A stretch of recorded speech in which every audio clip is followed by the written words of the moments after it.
E19. What is up, all of you very cool people out there? So cool, in fact, that, you know, this is what people say.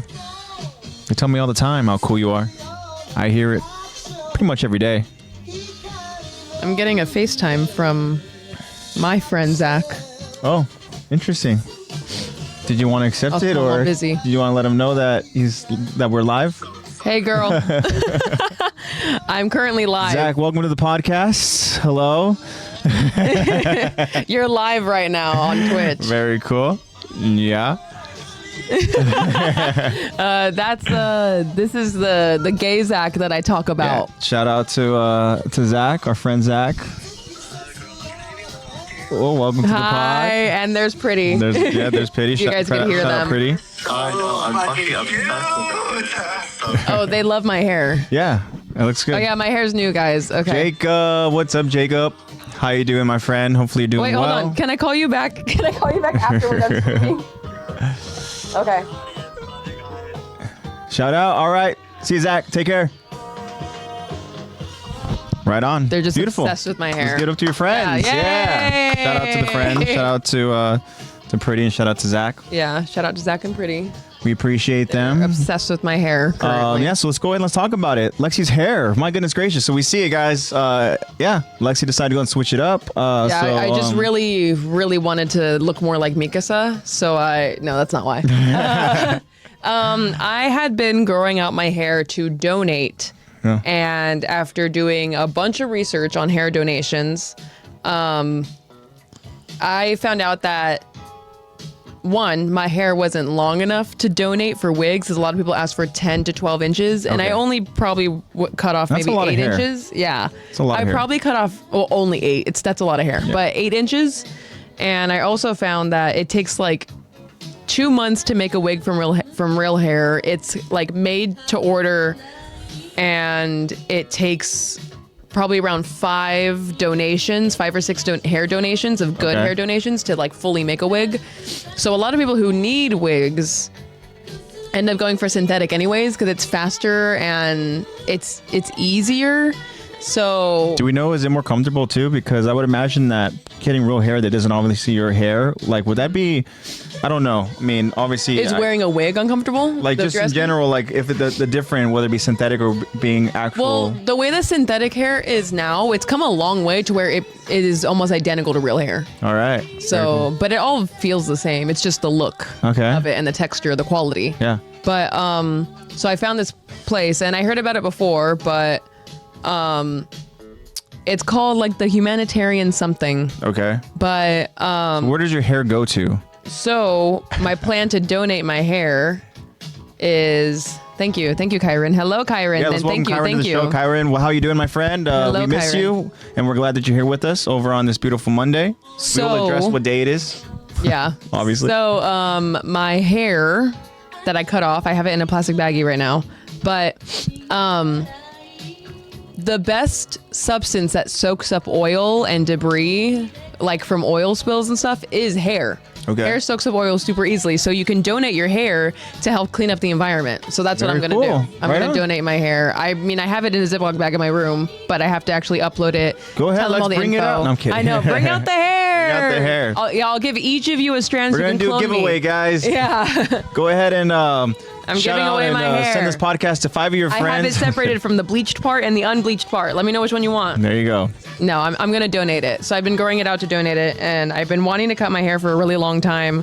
And now that it's finally getting warm, somewhat warm, because we live in SoCal, it's always warm to some people. But I finally decided, okay, now we can cut it. Okay. Right on.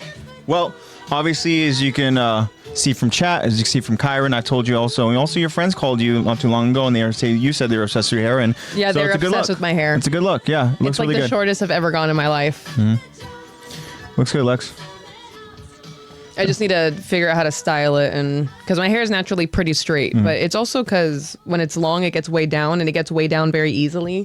So then it straightens it out. I need hair like you, that curly hair. It's kind of like curly. You got the good curly hair genes. Cool. Yep. Shout out to Mom for giving me the curly hair. I know. Appreciate it. Love you, Mom. Shout out Mom for giving me my smile. Very cool. Thank you, Thanks, Jacob. Mom. I appreciate that, Jacob. Jacob says he is obsessed with my hair. And it looks Yeah. wicked. I love it. It looks wicked. I did get a cool little compliment from my hair this past weekend as well. Yeah. It's cool. Friend that I met went ahead and told me, AJ, cool mullet. Cool mullet. Looks really, really cool. And I was like, oh, thank you. He said it like that, like cool, they very Yeah, like. yeah. They cool said guy. it. They said it very in a way where I was like, wow, yeah, It was genuine. cool. Yeah. I was like, thanks. Thanks, It's man. like, wow, that was really, really cool. So I appreciate that. Shout out to that person. How was your weekend? Weekend was very cool. Yeah. Went to a nice restaurant. Was treated. Was treated to a phenomenal experience. Me and my girlfriend went to this incredible dinner. It was for one of her friend's birthday, and it was over at this place, a beautiful place over in Newport Beach called Elefante. And I met so many amazing people. That's where I actually got the compliment about my hair. Yeah. And the food was incredible. They were just bringing out plates at a time. It was one of those kind of rooftop type dining, it was fancy. I wouldn't say it was a bar theme, but it was more like cocktail party-esque. You know, Yeah. a lot of people had their, That makes sense. little martinis in hand with the olives, being very, very fancy. And people dressed in like cocktail attire, like somewhat formal. Yeah, somewhat. You Yeah. know, people were very artistic. Okay. Yeah, they all had their style, which was very cool. You know, obviously I arrived in my style. But yeah, it was cool. And then we had Easter. We had Easter. Hope you guys all had a safe and happy Exactly. Easter, whatever you did. Yeah, whatever you guys end up doing for Easter, even if you guys didn't do anything for Easter, we just hope that you guys had a great Sunday. You're elegant. You're elegant and dit. Well, Censored that's myself. now because of my girlfriend. That's so just because, yeah. yeah, my girlfriend's the elegant one, and I get to just tag along. Woo! Yeah. This I get to be the plus one. this guy with this grungy looking mullet gets to walk around over these fancy places. Yeah. But no, it was cool. Yeah, it was great, and obviously, as you said, Easter was fun. So for anybody that's familiar with those cool little social games, Jackbox games, Lexi went ahead and bought one Bought a new for the Jackbox fam, game. and we played. We played Jackbox games before, and then so you wanted to go switch it up. I honestly. Every single game that we played out of that party pack, I really enjoyed. Yeah, I thought it was a lot Yeah. of fun. Kyron's asking, isn't there like 8 of those? There's what, 10? There's 10 There's from what 10. I've seen. Yeah. There's 10. Lexi was looking through them to see what had the best kind of party pack, and the one that you ended up buying was good. Yeah, I we really ended up enjoyed buying- all the It was also games. cheaper than just by $3, but still cheaper Yeah. than the others. Yeah, because I mean, they're $30. Yeah, some Right? of them were $30. So Like yeah, you the went with newer of one was like $30, Yeah. but the one we ended up getting, which we loved, every game was a lot of fun. We Yeah, ended up I getting Party enjoy- Pack 8. When before we have like 3 and 6. That's about it. Yeah. So it was cool. It was fun. Easter was a lot of fun. And again, we hope that Ate you some guys good had a dinner. good weekend. Yeah, Spent dinner time with was great. family, played games. So good stuff. All right, guys. So we're excited for this episode because, for the Q&A, you guys went ahead and asked us some questions. We'll go ahead and we'll answer them. Yeah, very different We'll do the Q&A. best that we can to go ahead and answer them. There's a reason why we actually did this Q&A, and I'll get to it at the end of the episode. We have a little bit of an announcement to make. Stay tuned. Yeah, stay tuned for that. But so in this episode, guys, we are going to be continuing on with the story. That'll be season 3, episode 19. This is The Basement. This is part 2 of our episode breakdown discussion. And of course, I want to welcome you all properly by saying hello to everybody out there and everybody that's joining us. We have some friends joining us here over in chat. Yes, and we're thank so you. happy that you guys are here. We have Jacob, we have Kyron. So again, I hope that you guys are doing well. It's a Monday, and be careful because it is April Fool's Day because There's a lot of sad stuff as it out is, Lexi, you sent me some cool stuff that I think is just there. not It might true. just be an April Fool's joke. Yeah, right? I've been seeing stuff on Twitter too about like, oh my God, Billie Eilish is releasing this, and Oh my gosh. it's an April Fool's joke. Let's get back to the I don't topic believe at hand anything here. today. But Lexi sent me some cool stuff where it involved a potential mini series that's going to go ahead and talk about the events that took place after Attack on Titan finale. Mm-hmm. And I was excited for it. I was like, hell yeah. And then all of a sudden Lexi sent me this other one of a cool little Hanji backstory. And then all of a sudden Lexi's like, this better not be an April Fool's joke. Yeah, because I was checking, even though we saw Japan them is, yesterday. a day. I was like, Oh wait, They're day it's ahead. April 1st in Japan. Yeah. Which is So, why like, dang. at the start of this episode, Zach was able to join us over in chat. Zach is doing the best that he can. I think he said he's over on a subway, heading over to Fuji. You guys can go and see that over in chat. Yeah. So Zach, he told us that it's currently like 10 a.m. on Tuesday. Yeah, on a Tuesday. We are right now, 6:17 on Monday. On a Monday. On April Fool's. Yeah. Jacob said, yeah, it's probably an April Fool's joke, yeah. Kyron said, man, I got today. And one being One Piece ending next year. Yeah, One Piece. Yeah, I think everybody's I saw waiting that one. for One Piece end. What's up, Bat Bat? Welcome Hi, Bat to the Bat. pod. Welcome back. We're so happy Thank you. whenever Thank you. I our appreciate OG it. friends show up. Thank you for the compliment. Yeah, so Jacob said he has quite a few questions that he asked us over in Q&A, and he also says, have you watched Neon Genesis Event? Neon Genesis, what's crazy is that it's one of the highly rated just anime. If you go ahead and you look up top anime, a lot of lists that I've gone on to go ahead and look, even just kind of research for the podcast to try to come up with potential little stuff for whenever we have OVAs. I see a lot of Neon Genesis for sure. As high up over in the top 5s. I myself have not seen it. I know that it's on Netflix right now, I think. Yeah. I actually have it over on my watch And list. so are, but I think a couple of the movies are too. yeah. So it has movies as well. I'm not surprised. They probably even had a live action, right? I don't Do know. we know?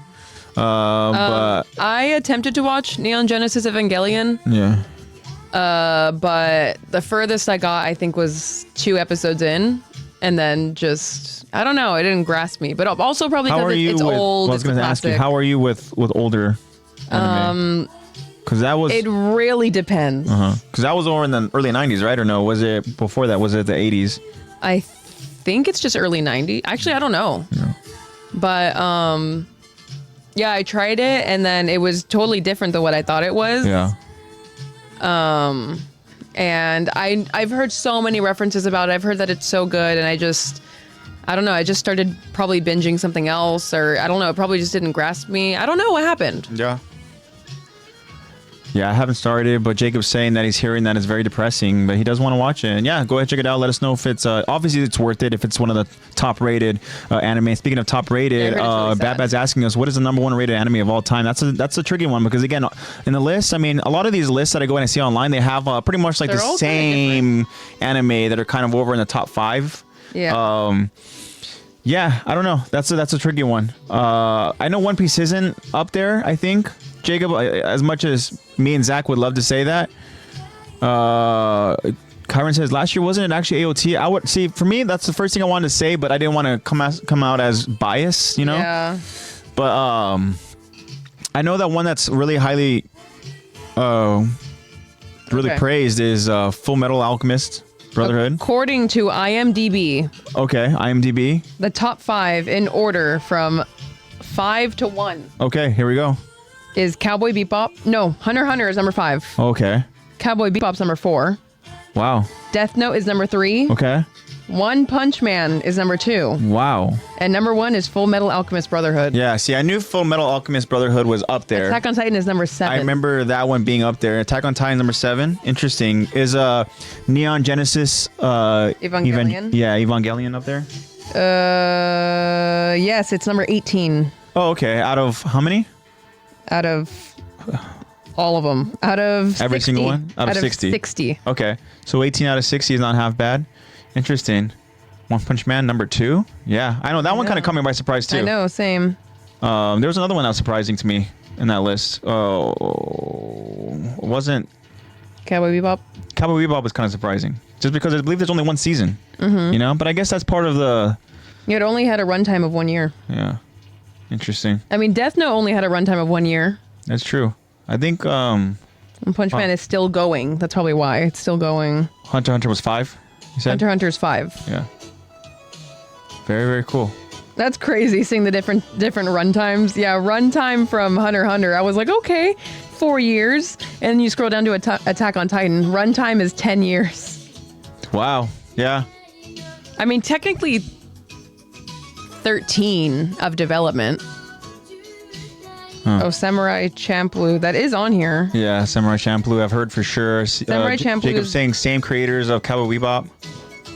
Oh, okay. Samurai Champloo is number 16. I wonder why the creator decided just to go ahead and end it off one season with Cowboy Bebop. Yeah, I don't know. Maybe, I don't know. It probably just ended. If I remember correctly, it did end with a really nice kind of combination of a really beautiful ending, I think, for Spike. If I remember correctly, I could be wrong. Oh, Parasite's number 23. I was not going to guess that. Oh. Hey, Yu Yu Hakusho's number 25. Very cool. All right. Yeah, and there's a lot of different Dragon Ball variations on here. Of course, yeah. rest in peace, Akira Toriyama. I know. Wow. Right on. Very cool. And Steins Gate is number 6. Haven't seen it. Heard it's so good, though. I've not seen it. I'm just glad Death Note is in the top 3, because Yeah. Death Note's my all-time That's your all-time favorite, yeah. But okay. Right on. Well, my all-time favorite is at number 7. So, hey, we're in the top 10. Yeah, we're still in the top That's 10. cool. True. Wait, the list is gone, right? Okay, never mind. I was Yeah, gonna say just for the sake of it, but yeah, Tokyo Ghoul. I was kind of curious to see where Tokyo Oh, I Ghoul saw was. it. It was like number 18 or something. Okay, so like, top 20. I think it was in the top 20. All right, right on. Very cool. All right, guys. So yeah, so again, our warning to all of our friends out there who are not caught up, or you know, who aren't aware of all the spoilers yet. Spoiler warning, because we like to go ahead and talk about spoilers. Yeah, you know we love to talk about those spoilers. Yep. And then yeah. So should we just go ahead and get into the Q&A? We have a good amount of questions. All yeah, right. so let's go ahead and Very get into cool. it. Jacob said that what's getting a reboot? Oh, Tokyo Ghoul. Oh, Tokyo Ghoul? Yeah. Oh, we have more questions. Oh, we know what age. Kyrens, what are your guys' guilty pleasure anime? Oh, you know, so okay. You know what? I'm not gonna be shameless about this. So it's not a guilty pleasure. So you're not answering the question. So here's my thing: is that well, I was. So the thing is, for the longest time, I was like, damn, I can't tell anybody I like this. Yeah. But now I'm at the point because part of the reason is that I haven't watched it, and I don't know if they're still making seasons or not. It's not Boku no Pico. It is not that. No, but it's one where I came across again as I was going through. Just kind of give you guys some context here.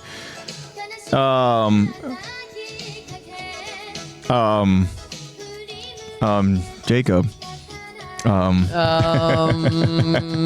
So context again for some clarity here is that as I was looking at lists to go ahead and go through with our OVAs that we did in the past, I went ahead and I was like, okay, let's go see what we got. And I came across one that was like the pretty much it was like a guilty pleasure, I think, anime list, or it was like the I think fan service and stuff like that. And I was like, oh gosh, what's number 1? Yeah. And I happened to come across number 1. I was like, it can't be that bad. Next thing you know, I'm watching it. And I'm like, damn, okay. This is very, very, yeah, this is a lot of fan service. But also I'm like, but the characters have some good, you know, like, man, like, good writing. Yeah. You know, the story's pretty good. Hey, yeah, there's some guilty pleasure in there. But you know what? Hey, like, I'm hooked right now. I want to know what happens with these characters. I don't want to see. And then, yeah. Yeah. And then, so yeah, Jacob, you got it. It is High School DxD. That is the one that I that I started watching. Next thing you know, I was like, damn, all right. The characters are pretty cool. Asya is my girl. And yeah, that is my guilty pleasure. Lex, do you have an answer? I'm currently looking through the list of stuff that I've seen. Okay. And Jacob saying his is Banana. It's a cat banana. oh, okay. Interesting. And Kyra says mine is Romantic Killer on Netflix. It's a romantic comedy anime. Very cool. Okay. Obviously mine is way worse than your guys's, but hey, you know, some people just aren't on my level. I know what it is now. What is it? I thought, okay, maybe it's, you know, maybe it's... No, that's not an anime, so I can't say that. Okay, my guilty pleasure anime, if you want to consider an anime, it's an anime, is Beastars. I think the writing is really good, actually. And I've binged both seasons. I actually think the writing is really good. I'm not going to lie. Beastars, for those of you that don't know, is basically like, what's the word? Anthropomorphic animals. Wow, Lexi. They're anthropomorphic animals and they act like humans, but it's actually really good writing. It's about like racism and discrimination in the world because they're like the prey don't like the predator animals because like they could like become evil or like turn or whatever because it's like their natural instinct. But the thing that makes it weird is that these are animals that look like humans but have animal heads, and there's like sensual scenes. Yeah. Because like they're in high school and and things happen and yeah. I don't think Berserk should be a guilty. You know what one is that we would watch, and all of a sudden Mom would go and show up at the worst times. Yeah, would be because like there's Fire so Force. much fan service in it. Yeah, Fire Force has like so much unnecessary fan service. crazy fan service. Also, I don't think that you should be guilty for Berserk. I think Berserk is popular, so you shouldn't feel guilty about that. People understand. But yeah, that's probably mine. B-stars. I think Also, it's good writing. Another thing that I'm not proud of when it comes to High School DxD, which I know there's a lot of stuff to not be proud of, but well, I think the first 3 seasons, I believe, has the main characters. You can hear the voice, right? The same voice, and once you get to, I think it's the first 2 seasons, and then once we get to like the 3rd season, the voice is different. Matter of fact, the voice is Mr. Josh Grell, who voices Armin. Right? So he becomes a new one. I'm like, this voice is so familiar. What happened? Okay. I was like, oh, Josh Grell, what the hell? Yeah, all right, like, cool. cool. And then all of a sudden, I'm like, what happened to the OG voice actor? Well, turns out that he was investigated and they found some CP on his computer. Throw him in the fire. So so that fucker's out. That's why he's gone. He's gone. And we got Josh Grell. Yeah, now we got Josh Grell, the man, who again voices Armin. He also voices Todoroki. Oh no, right? No. Tokoyami. Yeah, Tokoyami. Tokoyami over in dubbed, which are 2 completely different voices when you think of Armin and Tokoyami. Yeah. But we love it. Jacob's got a lot of guilty pleasures. As a matter of fact, my guilty pleasure actually Griffith, but F Griffith. My guilty pleasure is I actually like Griffith. No. No. Okay. We hate Griffith. Griffith! My guilty pleasure is... If it is one, is If it Fist of the North Star. Interesting. Haven't heard of it. I've not heard of that one. So I can't tell you if it's bad or not. I'd be so curious to hear what Zach's. I know what Zach could be. Yeah, Zach, because he's watched a lot of anime. To go ahead and see what Zach is. Yeah, whenever Zach comes back, we're going to have to ask him because he has some questions specifically for him too. Oh, okay. So yeah, when he gets back, we'll have to go ahead and have him answer those for us. Kyron's going to give us some clarity a little bit. Omau. Maybe. Inderu. All right, very cool. So keep the questions coming, guys, and we got some questions that you guys sent us over on the We have a good amount of gram. questions, so we're going to try to not give you enough time to actually fully answer them, but also not dwell on them because we have a lot. Yeah. All right, cool. What's the first one, Lex? First one is from I Am Storm on Instagram, also known as Highset Yes. TBH on Twitch. Yes. Our What do you got, friend Jacob? Jacob says, what do you all do in real life for a job? Ooh, In that's a good real question. life. So just go ahead and kind of give you a little bit of the quick That's not answer. guilty. Chainsaw Man's good. That's not guilty. Chainsaw Man's good for sure. But yeah, quick answer would just be that I am, and I think I've talked about this before, yeah, because I think we've joked around about me making ODM gear. But yeah, I'm a machinist. So specifically focus over on the corrugated machining, like a corrugated machinist, which pretty much entails box plants around the world that deal with those corrugated boxes. You know, the boxes you see for shipping and all that. You know, like all the different Amazon boxes, all the different shipping boxes. So these machines that go ahead and they have these boxes go through and put in all the different creases and folds, and also there's like, yeah. So He builds essentially machines that build boxes. those machines that if they need repairs, we'll go ahead and we'll do that. If they need a part, I'll go ahead and make a part. You know, I do some welding and stuff, you know. And then sometimes we do full rebuilds. So then they'll bring us their entire full-on machine, and we'll go ahead and we'll gut it, and then we'll go ahead and build it back to make it look and work as brand new. Yep. And yeah, so I'm a machinist. So that's my response. But also I am aspiring to be a voice actor, and yeah, so you know, wish me luck. Wish me luck on that. Yeah. and that's something that, again, shout out to my girlfriend who is really kind of pushing me to go ahead and try to pursue. So yeah, the journey starts soon. I'm unemployed. I'm currently just dog sitting. Very cool. While I am working on getting my certifications. Yeah, but you're also in a ways like a social media manager as well and stuff. Yeah, you know? but I do that for free. But yeah, for those of you that have seen me repost volleyball stuff on my page, it's because I edited and posted that and made everything. I recorded it, edited it, captioned it, posted it, like promoted it. I do everything for that university's social media for that team. And then other than that, I'm currently in the process of, I'm taking a gap year between grad school.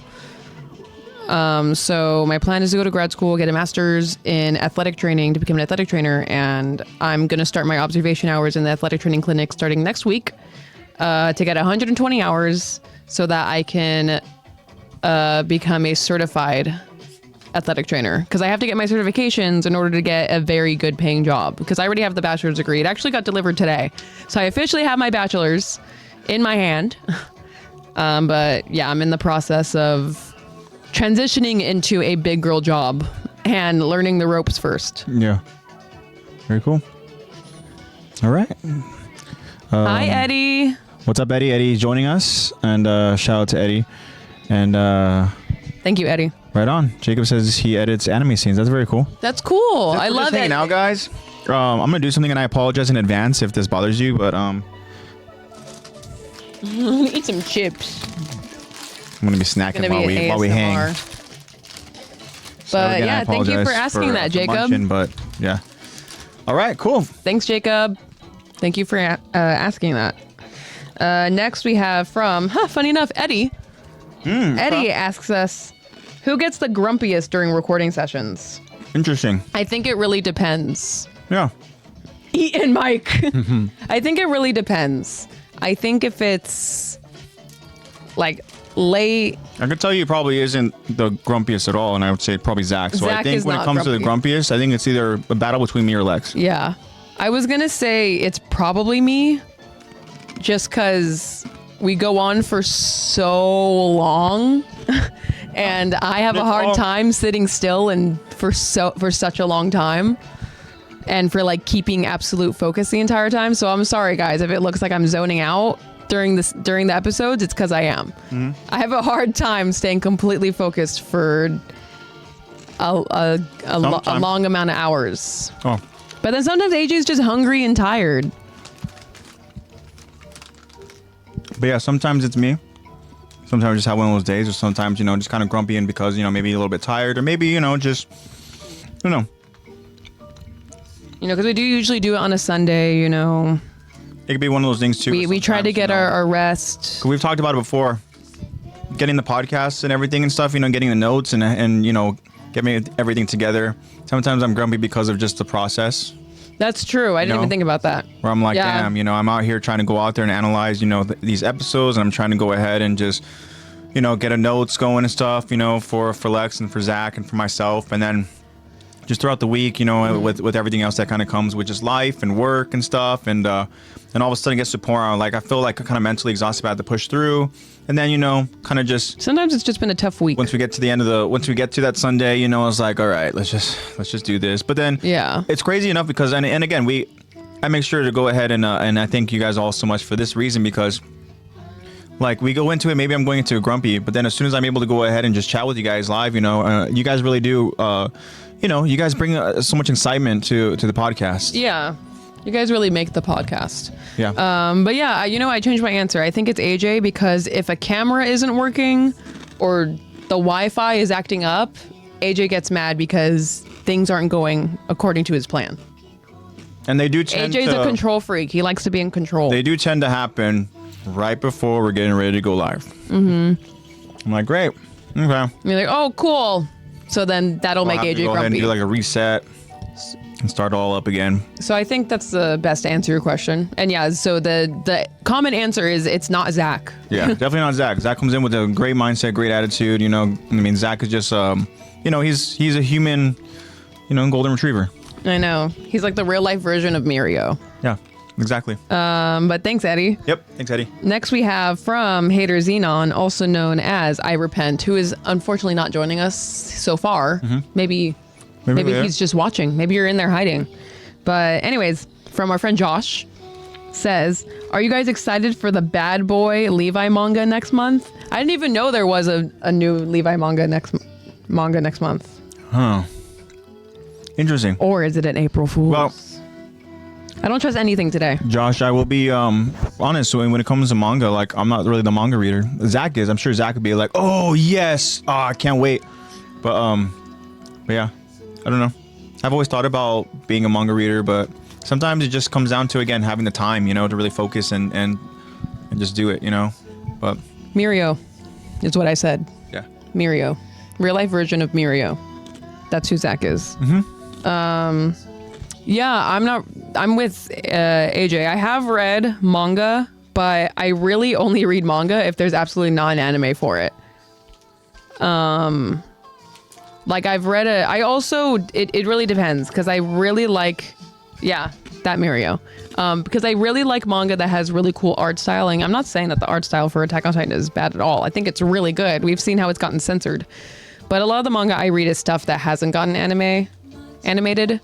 And if it's gotten good reviews, like I have a guilty pleasure manga. Technically it's a manhwa because it's Korean, but it's a Killing Stalking. If you guys were on TikTok in like 2020, you guys know what I'm talking about. Other than that, I read Junji Ito mangas because I love his art style. Obviously, I got Tomie tattooed on me, but yeah. So I'm probably not going to read it, to be honest. I might. We'll see. To be determined. But cool. Thank you for that, Josh. Kyron says the only manga I read is Attack on Titan and Komi Can't Communicate. Okay. Cool. Oh, I like the manhwa of Solo Leveling. Yeah, I heard Solo Leveling's really good. And obviously, like any adaptation, the book is always going to be better because there's more info, there's so much more detail, and you can imagine it different. But I think Attack on Titan did a pretty good job. All right. Next we have from Jacob again. Jacob asks, okay, he has 1, 2, 3, 4 questions for us. Okay, cool. So, favorite anime? Mine is Death Note. Favorite anime? Mine's Attack on Titan. Yeah. Good call. Favorite food? Mine would have to be a pork cutlet bowl. Okay. But specifically only with the pork katsu, white rice, the katsu sauce, Japanese mayo, and cabbage. Okay. That's it. It's perfect. My favorite dish would be probably just a nice dish of some cheese enchiladas. Okay. I really love cheese enchiladas. And if it comes with some rice and beans, even better. Yeah, then cool. But yeah, cheese enchiladas. Favorite color? My favorite color is black. Could you have guessed that? Well, my favorite color is blue, and it's very similar to a blue that we see behind me that is kind of, a very vibrant blue. Yeah, I like that kind of blue. True blue. What would we call that blue? Something blue that's kind of like that. Maybe like a royal blue? Would this be royal? Yeah. A very It's because it's not exactly like baby blue, because baby blue is a lighter tone. Baby blue is more like it's more like this. That, yeah. Yeah. So I like the more kind of, this is it's just a lighter like shade, but it's still very strong. A very rich blue. Yeah, royal seems to be the response. Yeah, if people don't... The famous art piece. Oh, yeah. From, it's Van Gogh. But anyways, if people... Because I've told people my favorite color is black, and they're like, that's not a color, that's a shade. Then I just say red. I'm like, okay, fine. I'm not going to argue with you. Sure, red. Whatever. And his last question is, what's your favorite music genre? Tricky one. That is I guess for me, heavy question. They all kind of categorize it as indie for me. Okay. But then you can kind of go into more like specifics. But I guess I would just say I really like the whole indie vibes because a lot of stuff that I come across is really I like a little bit more slower temp. Something you can go ahead and kind of just chill to, unwind cozy. to, But I have Good. just like playlists Ruby. galore of just different genres and stuff. You know, if I want more upbeat stuff, if I want to Yeah. dance, if I want to go ahead and get more like kind of like just, you know, energetic, and even if I want to just get pissed off, you know. Yeah. But yeah, I guess I would say more of indie vibe. Okay. That's a very loaded question for us because we both love music so much. And yeah, like AJ, I have a bunch of different genre playlists, like a bunch of different playlists of different genres, a whole conglomeration. And I know people say this all the time, but I genuinely mean it when I say that I like every genre except country. I genuinely mean that because I have a bunch Even of Beyonce? techno. I like Beyonce. She's doing country now. But I have not really listened to her country album. I've listened to her other albums. I know. But anyways, yeah, it's a good song. If What I would you say is had your to pick favorite? a favorite, if I had to, Yeah, and then we'll also I've add thought a about layer this to before. this. We'll add a layer to this. Who's our favorite? Who would we say your favorite artist is? that's even harder for me. I'll tell you mine. Who's your favorite artist? So, rest in peace. But this band called Hers. And if you're not familiar with Hers, check it out. Listen to them. HER''S. That's all it is. Listen to their Really music. good. They're phenomenal. R.I.P. But yeah, I mean, for a while it was close between Hers and Mac DeMarco. Yeah. But Hers is kind of taken because unfortunately it's kind of like starts to become more symbolic a little bit, and you miss it more, you know. yeah. And plus, Really we've makes also you seen appreciate We've it. also seen Mac live, so that was really cool. TV Girl's really good. I saw them You saw live, him recently. Yeah. I saw them live, I think, 2 months ago, 3 months ago. Oh. I think I saw them live 3 months ago. Yeah, me and my boyfriend, the Asian freak, we went, and they were really good. They're funny, actually. I recommend you see them live. They're funny. They're actually going on tour right now, I think, unless they're done. Yeah, and if you Is ever, that a treat for a dog? yeah, if you ever have an opportunity to go ahead and see who you are into, even if they're not your favorite artist, but like, you know, artists that you're into, you know, go ahead and just take a look and see what the prices are. You know, I and do then prefer seeing a lot of smaller times artists. Too, sometimes, you know, concerts cozy. can be a little overbearing because of the crowds and stuff like that. But you'd be surprised as far as like once you get a good spot, you just vibe. And next, you know, if you get, you know, you might end up vibing with people around you. There's been times where, you know, we've gone to concerts and people around us are cool, kind of chat up and stuff, you know, in between songs, or just, you know. And it helps if we're with Zach, too, because he's more sociable than us. Yeah. So we end up making friends because of him. But if I had to pick, to answer your question, if I had to pick a genre, and artist. if I had to pick a genre, it'd probably be shoegaze. If you guys don't know what shoegaze is, SHOEGAZE. It's really good. That would probably have to be my favorite because I consistently like shoegaze music because it'll be like, oh my gosh, I love this song. Let me add it. Yeah. And it'll be in like your Spotify like recommended. It'll be like, oh, your shoegaze mix. And I'm like, oh, Okay. what's shoegaze? Let me see what it is. And then it's all the songs that I love. And I'm like, oh, vaporwave is also really good. And as we are answering this, guys, don't be afraid to go ahead and let us know in chat what you guys' favorite, whatever your I know. response to this. We We'd love wanna to go get ahead to and know hear more you about you guys, guys, too. you know? And if I had to pick an artist, as of right now, I'm probably gonna say Tame Impala. You could play him whenever, wherever. Tame Impala is good. Tame Impala is for the people. Kevin Parker knows what he's doing. That's actually what my chinchillas are named after. I have a chinchilla named Tame and another one named Paula. Yeah. So together they're Tame and Paula. Yeah. So that's what that would be my answer. I will say, when it comes to Tame Impala, some of their collabs are a little lackluster. Yeah, but I still like them. Yeah. I still like the collab. Well, even if it is a collab, I still like it because I'm like, oh, it's Tame Impala. Yeah. Like I have all of his music in my like favorites playlist. I didn't even realize it. Yeah. I'll check. I will check right now. But yeah, those questions were from Heise, and those are all of Heise's questions. Thank you for that, Thank you so much for that, Heise. Jacob. We appreciate the questions. Oh, Kyron, me and AJ love this song. What is it? He said, oh, song request. And it's that one. You know that one, right? You know it. You know it. Just type in stay with me. Got you, Kyron. It's a good one, Kyron. We love this song. Oh, yeah. I remember You played it right after a concert? Or no, was it? I think we did. I think we played it it was either after a concert or after Din Tai Fung. Right. So it's queued. Next song. Oh no! I remember when we played this on the drive home from Little Tokyo, where we ate at Shinsengu. Oh, okay. I remember that. Yeah. Okay. See, guys, the concussions don't really get to me. Let me go to the other questions because I just went to DM. But keep a listen out, Kyron, after this song. All right. Thank you for that again, Heise or Jacob. Next, we have from loyal friend of the show, Bobby7.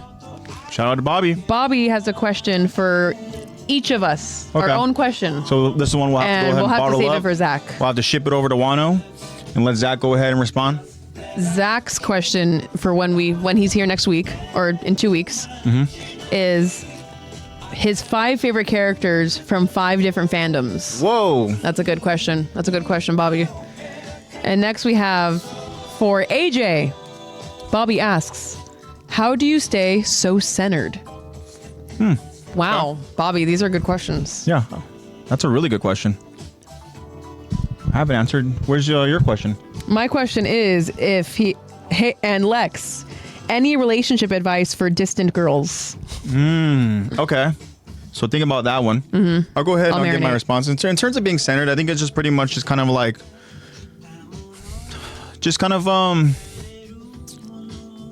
being around people that you care about, people that you enjoy spending your time with, and people that bring joy to your life, and that's why. And again, we talked about it with this podcast. That's why we continue doing it.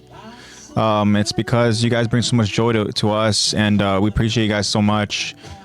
I don't want. Damn, I hate that I'm the emotional one of the group, because No, you shouldn't hate that. That's good. Whenever I go ahead and talk about stuff like this, it really does.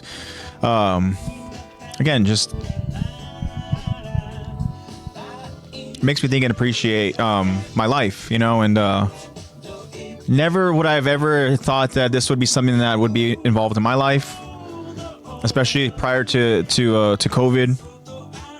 But I'm just feel so dang lucky, and so the podcast, God, and that's only going to make our little announcement at the end a little bit more difficult, actually way more difficult. Again, so there will be an announcement in our closing, so stick around for that. But just just having people in your life that care about you. Easter was a lot of fun because just spent great time with the family, and something that I really enjoyed. But yeah, I love spending time with my girlfriend. She's amazing. She's been this awesome light in my life that I tell her she's my happy place. It's because I just have this overwhelming feeling of joy whenever I'm just in her presence. And I know that sounds super cliche, and maybe I'm just a simp, but I don't give a fuck, honestly, because she brings so much joy to my life, and she's awesome, and she cares so much about me. She pushes me to go ahead and pursue my dreams, which is why I stated at the beginning of this, she's pushing me to go ahead and really focus on trying to pursue voice acting. And but it's just kind of just having people in your life that push you and that kind of help you and guide you and help you grow, and that people that you love and care about. And whenever I'm in those moments of being around those people, they really do kind of help me find peace. And so that's a long-winded response to that, Bobby. And I appreciate the question, though, Bobby. And I appreciate you for being so loyal. Question. I appreciate you for responding to our Q&As week in and week out. I know. And very loyal. yeah, I mean, Bobby is also a loyal OG, day one OG member of the Attack to Talk Levi squad. And so thank you for that, Bobby. Yeah, thank you, Bobby. Great question. Yeah. Now, for your question to me, for any relationship advice, for distant girls, excuse me. Do you mean distant as in she is socially, emotionally distancing herself, or do you mean long distance? Because I have dealt with long distance, and this is your song, Kyron. So, just to kind of cover all the bases here. So let's say long distance. Let's also say, if you're talking to somebody and all of a sudden she starts kind of becoming a little distant, and let's say, man, you really want things to work out, but they're becoming a little distant. How is that something that maybe someone would go ahead and kind of handle? So, for me personally, I am a very straight up person, especially when it comes to relationships. Especially relationships. When it has to do with relationships, We'll play it again. I very much I know, yeah, we'll play it again. I very much will straight up say, like, if I don't understand what's going on in the relationship, or I hate the whole up in the air, don't know what's going on between us thing, I immediately cut it off and I look, okay, what are we doing? That's how I got Luca. We were flirting, and finally we were alone together, and I was like, okay, so what are we doing? Because like you flirt with me on text and then you don't in person, so like what's going on? He was like, oh, I just did it. Anyways, that's for something else, but now we're great. Because I'm very straight up. I'm very much a communicator. So when it comes to emotionally distant, I would straight up, me personally, I would try to figure out why and see if it's worth my time. If a girl is being emotionally distant, I would call it out and be like, hey, it's totally fine if you don't want this to go any further, but I feel like I'm putting in a lot of effort and it's not being reciprocated, and that's okay. I just want to know if you want to reciprocate it or not. Like, again, everyone is valid in their own feelings. If she doesn't want to reciprocate, that's okay. You just need to know if she does or not. Otherwise, you're left in this limbo that I hate. Yeah. I hate it. I wish people would just say, yes, I'm interested. No, I'm not interested. I'm figuring things out. I need time. Like, figure it out. And if you're dealing with physically distant, long distance relationships, boy, are they hard. It is hard. And as someone who has been in one for a short amount of time, so my boyfriend Luca is originally born in Vegas, then moved to Utah. So he goes between Vegas and Utah every once in a while. For holidays, we never get to spend holidays together. We barely get to spend our birthdays together, because his birthday is right by Thanksgiving. My birthday is right by Christmas. And it's hard. It's very hard. But I told myself that I would never do long distance until I met Luca. So as long as you just have the right person, it's worth doing. Yeah. And plus, technology is so advanced now that FaceTime is a thing. And given it does suck, because Luca is the kind of person who is never on his phone. His screen time, I checked. His screen time is only an hour and 25 minutes. Wow. He's only on his phone for an hour and 25 minutes. So I don't get texts very often, and I'm okay with that because I know that's how he is, and I love him for who he is. And I could have more advice for you in the future, because Luca is going to be moving to the Philippines for maybe a year, maybe 2 years. Playing volleyball, right? Yeah, because he's going to be on the Filipino national team. National team. But to do that, he has to get his visa, and you have to be in the country for a year. So he's probably going to do school there for a year and then be on the national team. Yeah. So I could have more advice for you. And everyone keeps asking me, like, every time I tell someone that, because people are like, so what's Luca's plan? What is Luca doing? I tell them that. And everyone always says, how do you feel about it? What are you going to do? And everyone just always seems so shocked for me. And I just have to keep telling them that, like, I'm actually pushing him to do this. Yeah. Like, if he gave up this opportunity to stay here with me, I would be mad at him. Because this is a great opportunity that I want him. I think if you, yeah, he is.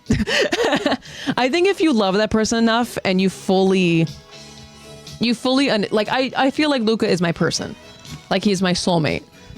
So I'm willing to do really whatever sacrifices we have to make. And I also just want him to be successful. So you just have to remember, why is there that distance? Yeah. And know that if it's for a good reason, then that's good. You want them to do well. You want them to do good. And think about the incredible opportunity. And you could always visit. Him, but also exactly the opportunity that it presents for you too, to be able to go and travel and see him over in the Philippines. Oh yeah, he better. That's what I told him. I was like, if you're going out there, you better fly me out. Yeah. You better fly me out. The thing is, it's going to be difficult, that time apart, time away. Especially with the time change, it'll be hard. Yeah. But also, it's kind of like what I was saying, you know, which when you have somebody that, like you mentioned, you know, soulmate, someone that you care about, someone that pushes you, you know, one of the things you're pushing him to go ahead and go through with this incredible opportunity in his life. Yeah, this and is a great trust me, opportunity. if he decided not to go ahead and do it, don't, you know, you're gonna tell us that he wouldn't have some sort of, you know, like feelings of he like, would you know, probably- like wow, like shoulda, woulda, coulda, you know. Like if I was like, "Don't go, I'm gonna miss you," he Yeah. would resent me. I would never never do that. Yeah, that's a reality. I would never do that. I'm actually doing the opposite. I'm like, please go. Yeah. Please go. This is a great opportunity for you. Please go. To summarize, you know, really, if it's just long distance, you know, it's very, very tough. But, you know, sometimes you just know if the person's worth it. And it's something that, you know, Exactly. If they're it's kind of worth something you almost have to feel, you have to know. But then when it comes to, you know, distance and stuff, to say you're talking to somebody and all of a sudden they start getting a little distant, then, you know, honesty and communication is a big factor. Yes. You know, and I know we live in a day and age where it's so easy just to go ahead and, you know, just ghost and but if that happens, then, you know, it's difficult. But then, you know, you have to go ahead and take the steps for yourself and just move forward, move on, and understand that, hey, didn't work out that time, but that Yeah. doesn't mean to go ahead and quit. And trust me, I am the person that I would be like, damn, all right, well, that sucks, and I would Yeah. stop, and I would stop trying to go ahead and put myself out there, you know. You like get unmotivated. And then it sucks to go ahead and deal with any sort of rejection, you know. But then, you know, you have to just continue putting your, you know, best foot forward and try to stay positive. And also understand that these are all just learning lessons and stuff, you know. These are all Yeah. just emotions that we're supposed to feel and supposed to learn from. Because, you know, we're human beings that feel those emotions. You know, we're supposed to feel sadness. We're supposed to feel, you know, moments of as sad as it is to say, you know, moments of like depression and stuff, you know, because Moments of loss. those are one of those things where it's like, it almost, as I mentioned, it almost helps you appreciate, you know, It builds the moments, appreciate the people when they show up, when they're there, And you learn. you know? You grow as a person. We're not saying it's easy. No, It's not at not all. easy at all. I'm not saying communication's easy. I'm not saying long distance is easy. I'm not saying love is easy. I'm not saying life is easy. It's not. But that's what makes us better people. Yeah, and please be my therapist. Nowhere near qualified, my friend, but I can give you whatever advice possible. But yeah, that's my advice. That would be my advice, Bobby. Oh. I hope that helped. Yeah, Bobby, And if thank you you have so any much. other questions, feel Those are free some- to DM me. Those are some hard-hitting questions for sure. Yeah. And we appreciate them. Yeah, Thank those are you, some really Bobby. cool questions. Obviously, we'll get Zach to go ahead and answer his when he comes back. But yeah, thank you again, Bobby. Appreciate it. And next, we have from Eddie again. All right. Eddie asks us to change the mood. He asks, "Why is y'all so handsome?" Interesting. Well, the simple response would be my parents. Yeah. My mommy. Some good genes. Yeah, we got some good genes, Yeah. and we take care of ourselves. Yeah. I mean, I guess maybe it also helps that we're both very active. That's true. We are know, very active, very They got athletic hit with people. the door. Yeah. Yeah, we got hit I with the honestly door. did. When I was young, I did. I was really, really dumb and was spinning around and running around like an idiot. And like a lot of kids, they end up hitting their heads over on coffee tables. Mm-hmm. So I did. Caught the corner of a table. Boom. Next thing you know, pretty. Yeah, you just need to. You heard it here first. You just need to hit your head on something hard enough. You know what's crazy? Is That's that what it is. It's from all my concussions, man. See my dimples? Is that those didn't happen until after I hit my face. Yeah, they appeared. I'm pretty sure like it was a weird kind of moment of when I went like, I was like, oh, and I happened to just perfectly hit both sides of my, face. They and just somewhat next thing you know, voila, appeared. dimples. Yeah, that's dimples what you are- guys need to do. That's what all my concussions are. Yeah, every concussion I've gotten prettier. Yep. There we go. Just keep hitting your head, guys, and you'll get There it is. You'll get handsome. Handsome Squidward reference. Yeah. And last but not least, we have from friend Kyron. All right, Kyron. Kyron asks, would you guys do it all over again? Would you restart Attack on Titan with a fresh mind and restart the podcast? Deadlier but prettier. Exactly. Thank you, Kyron. He gets it. This is a great question. Yeah, this one is because you hear people all the time that are like, I wish I could listen to this Wish I could song go for the first back. time again, or I wish I could experience this for the first time again. And if I were to go back and experience AOT for the first time again, I would want it to be, I think, the same. I would want it to be the same as the way I experienced it originally.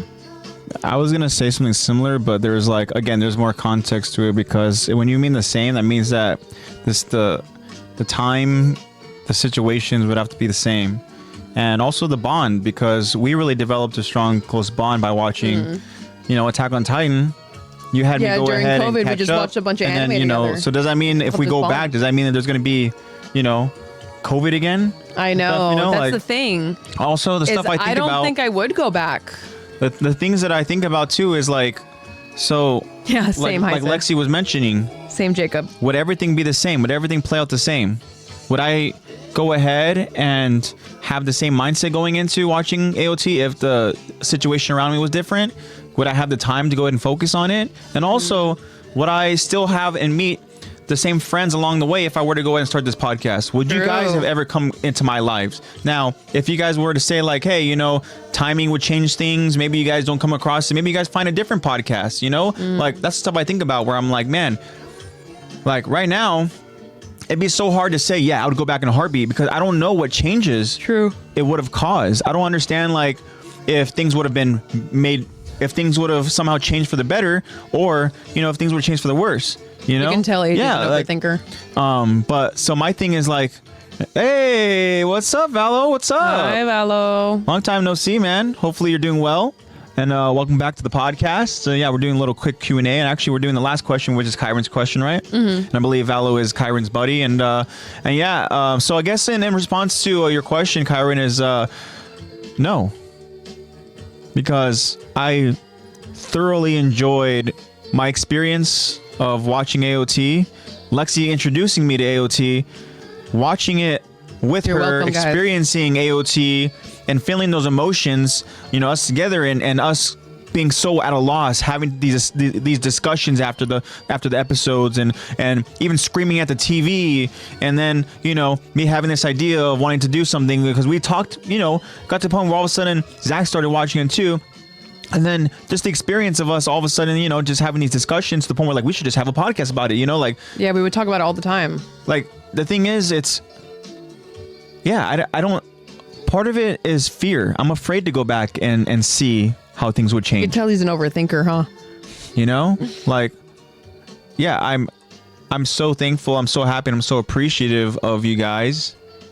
And my fear is that somehow the butterfly effect. I go back, I try to experience something, and things somehow See change. all the time with time travel. And all of a sudden, somehow, Kyron doesn't find us, or somehow, Jacob doesn't find us, or somehow, any of you, Eddie, Bad, Valo, I mean, just any of it. All of our friends that come and tune in and watch the podcast and chat with us, like, Bobby.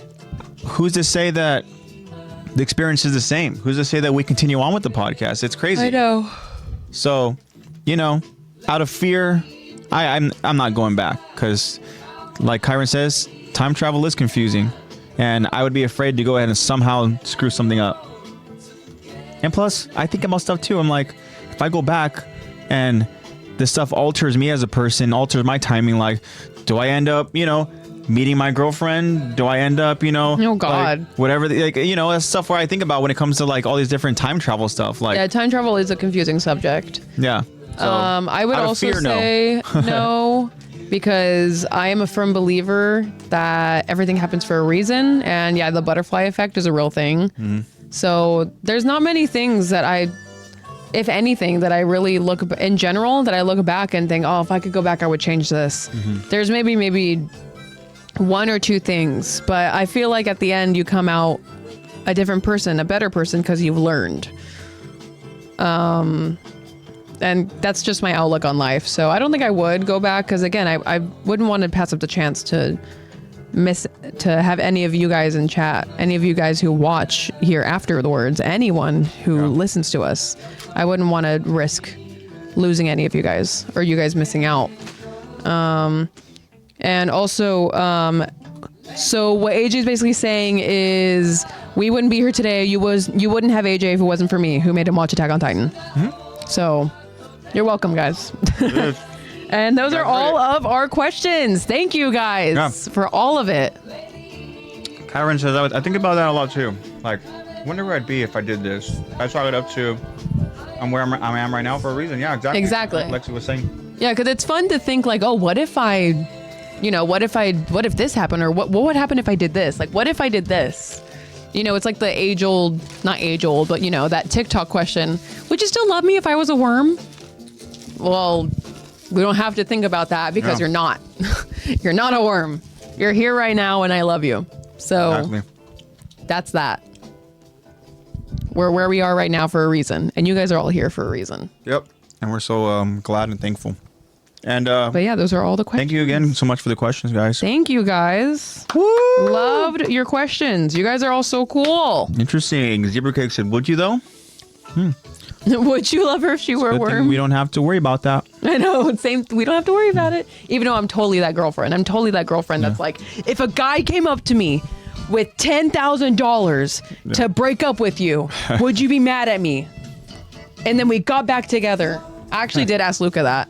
Wow. And he said, okay, as long as we each get 10K and you call me back immediately and we each get 10K. I was like, okay. And then we made a secret What if we word. have a lurker though, somebody who's constantly watching you at this point? As soon as you make the agreement, all of a sudden from then on your life changes because now you have somebody observing, almost like a stalker who's making sure that you're living Making that sure we're life. broken up. And if you don't, all of a sudden now, hey, You lose the money? you got to get assassinated. Yeah, you lose the money. Actually, after asking Luca this, we came up with a secret word to use on each other. If somehow that were to ever happen, that someone came up and was like 10K to break up with your significant other, we would just call each other and we would somehow fit in our secret code word and we would know, you're not actually breaking up. This is for money. You came up with a secret code word. Interesting. Are you taking notes, Zebra Cakes? Yeah, are you guys taking notes? You guys should come up with a secret code wording just in case some TikTok guy Should I expose Zebra Cakes for now? wants to give you guys money. I think she already did. Did she? She said, "Would you though?" Are you guys mad at me? Are you guys mad at me? Zebra Cakes, should I expose your identity? That kind of makes it pretty obvious. I know. Zebra Cakes. Interesting. If Aaron was real, we could take cute pics in a photo booth. You could. Zebra Cakes said okay. Okay. Yeah. So Zebra Cakes has been somebody who has joined us in chat a few times recently. Zebra And Cakes I is want pretty us all cool. to welcome Zebra Cakes properly because Zebra Cakes is, that would be my lovely and beautiful girlfriend. Mm-hmm. So welcome Zebra Cakes. Woo! Yeah, officially. Mwah, mwah. Zebra Cakes reveal.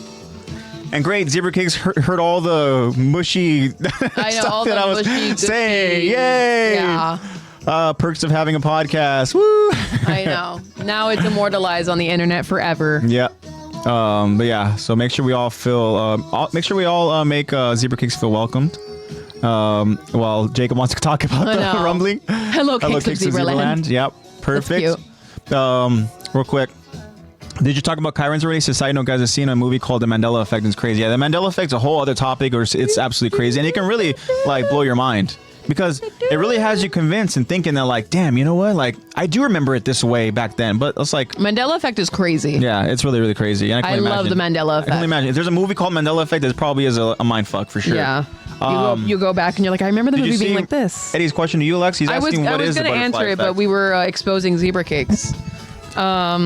What is a butterfly effect? Yeah. I don't have an exact definition for you because I'm not a butterfly effect expert, but it's basically that the butterfly effect is basically that something in the past is affecting the future.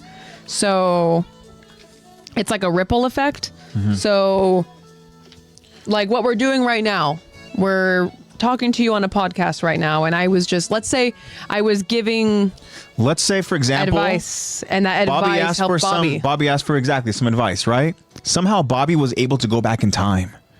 And Oh, use that's not where I was going with that at all. And use that advice to maybe help and fix something, right? But somehow he thinks that his life up to the point is going to go play out exactly as it was. But in reality, by him trying to change things in the past, it alters the future. And so next thing you know, Lexi never even gave that advice. We never got that question. As a matter of fact, Bobby moved on with his life. Hey, things worked out with Bobby over in whoever this love interest is. And Bobby's no longer in her life. And that's a butterfly effect that we don't want. And I completely went on a crazy tangent there. That's but, not where I was going with that at all. But you see it in movies all the time with time traveling. Well, just because someone stepped on a rock or because someone maybe nudged a poster, suddenly everything changes. Everything is different now in the future. Yeah. Because you went back and you accidentally moved that rock an inch somehow. Yeah. That's pretty much the butterfly effect. But I think the example that we used was. I love my fans. Yeah, zebra cakes. Oh God, she's really getting exposed now. So, Eddie, the example we used was because Kyron asked us a question: if we would go back, would we go back to experience, AOT for the first time and start the podcast? Yeah, she's giant. And that's where the butterfly effect came into, effect, was me pretty much explaining if I go back in time, it's like, damn, like, would everything play out as it is now? And I don't think it would. We talked about different circumstances. We watched it during COVID, and we don't want COVID to come back, obviously. So yeah, butterfly effect. Pretty much, you go back in the past, try to change things, and even the littlest things, and it causes ripples and effects and changes throughout the future. It's weird stuff. Yep. Don't mess with time, is something that Tony Stark said, because time has a way of messing you up. Yeah, it does. Yeah. And this is a tall person podcast club. So you guys are aware that I'm also 6'3", so it is pretty interesting, It's a cool little thing. D1 babies. I'm able to look my girlfriend in the eyes. Yeah. Yeah. I'm 5'9". What's crazy too is she actually, she hoops too, so she's got a crazy She's a big hooper. She got crazy range. She got crazy 3-point. And she still loves wearing heels. She towers over him. Yeah. It's kind of like she ends up being kind of like damn, putting dang. Valo on. It's okay, Valo. I'm not 6 foot either. I'm 5'9". I'm 5'9". 5'9". Right on. Except my boyfriend Luca is 6'6". Yeah. So by association, she makes it to the by 6 foot. By association, I am 6 foot. I'm 6 feet tall. By association. Yeah. Our kids are going to be gigantic. Yeah. 6'6" is crazy. I know. I'm 6'7" actually. Yeah, with her heels on, she towers over Luca. Yeah. Get rumbled, stay humbled. Get rumbled, stay humbled. I love that. That's good. Except right for on, Beto. guys. Yeah, 6'6" is crazy. Yeah, it's crazy seeing somebody who's 6'6". Why the Philippines want him on their national team. Yeah, exactly. When do you ever meet a 6'6" Filipino? Never. Never.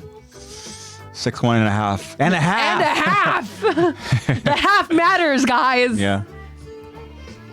Yeah, because Zach's around like 6'3" too. Yeah, he's around there. Yeah, we're all pretty tall. I think they noticed from the Jubilee video, huh? Yeah, because we did look kind of tall. Yeah.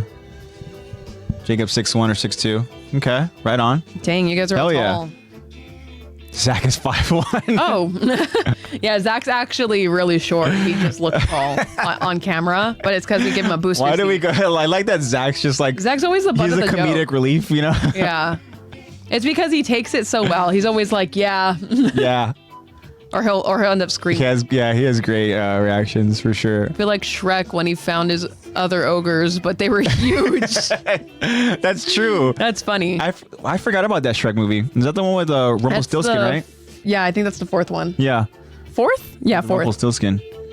Yeah. Wait, are they doing another Shrek?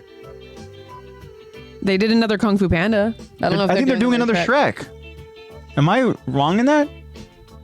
I know that they're re-releasing. April Fool. Imagine. I know. I know that they're real? re-releasing Oh, interesting. in theaters, just like all the Spider-Man movies. Yeah. Damn, I feel like I heard some Marvel news too, which would have been cool to talk about. Oh my gosh, Marvel is making a video game. Yeah, with Captain America and Black Panther, and it looks absolutely incredible. They're making a video game that's pretty much copying Overwatch. Wait, what? It's exactly like Overwatch. Oh, it's when you choose different... Where they have tanks, I'm thinking of a damage. completely different game. Yeah, you're thinking of something else. Yeah. Yeah, they're like making their own Overwatch. And where they have Rocket Raccoon as a healer. Mic drop. They have Rocket Raccoon as a healer. Why is he a healer? But they do have... He's essentially good at repairs. They do have Black Panther. and he's a tank, I think, or damage. Okay, but does anybody know what I'm talking about though? I think it's called like Marvel like 19, I don't know, something the date, whatever, and it shows Captain America going after Black Panther. And it looks awesome. The trailer looks incredible. Maybe it's the same game. No. No. There's no way it is. This is not Overwatch. Because I would have seen that and been like, ugh, no. No, This one, I was it's not Overwatch. Yeah, it's Marvel They're making a 1943. game like Overwatch. There you go. But it's not Overwatch. They're just copying Overwatch and calling it something else. Yeah. Yeah. Marvel 1943. Is that the same game that we're thinking of? That's the one with Because the they one had Mantis as a healer. the one that I was talking about was 1943. The Hulk is but is it not the same game? No. Different. Are you sure? Yeah. Yeah, I've seen the Oh, one they that are? you're referring to. Oh. And yeah, that one, yeah. I don't know what it's called. But Interesting. I remember seeing it and I was like not impressed. Yeah, they're Which- coming up with like an Overwatch style game. I mean, And who I'm gonna the be hell? so mad if it's better. Yeah. Reaction stream? I know. Watch me play Marvel's Overwatch. Who else is excited for Deadpool 3? I'm excited for Venom 3. Deadpool 3 is going to be incredible. Yeah, Deadpool, exactly. Yeah, Deadpool 3 is going to be, hey, the MCU is going to be back with Deadpool 3. You know? And I'm excited to see what Hugh Jackman and Ryan Reynolds have in store. And we're hearing a lot of cool cameos. And the story is supposed to be really cool and supposed to really fix a lot of timelines and stuff that's cool. been bad with the MCU as of late.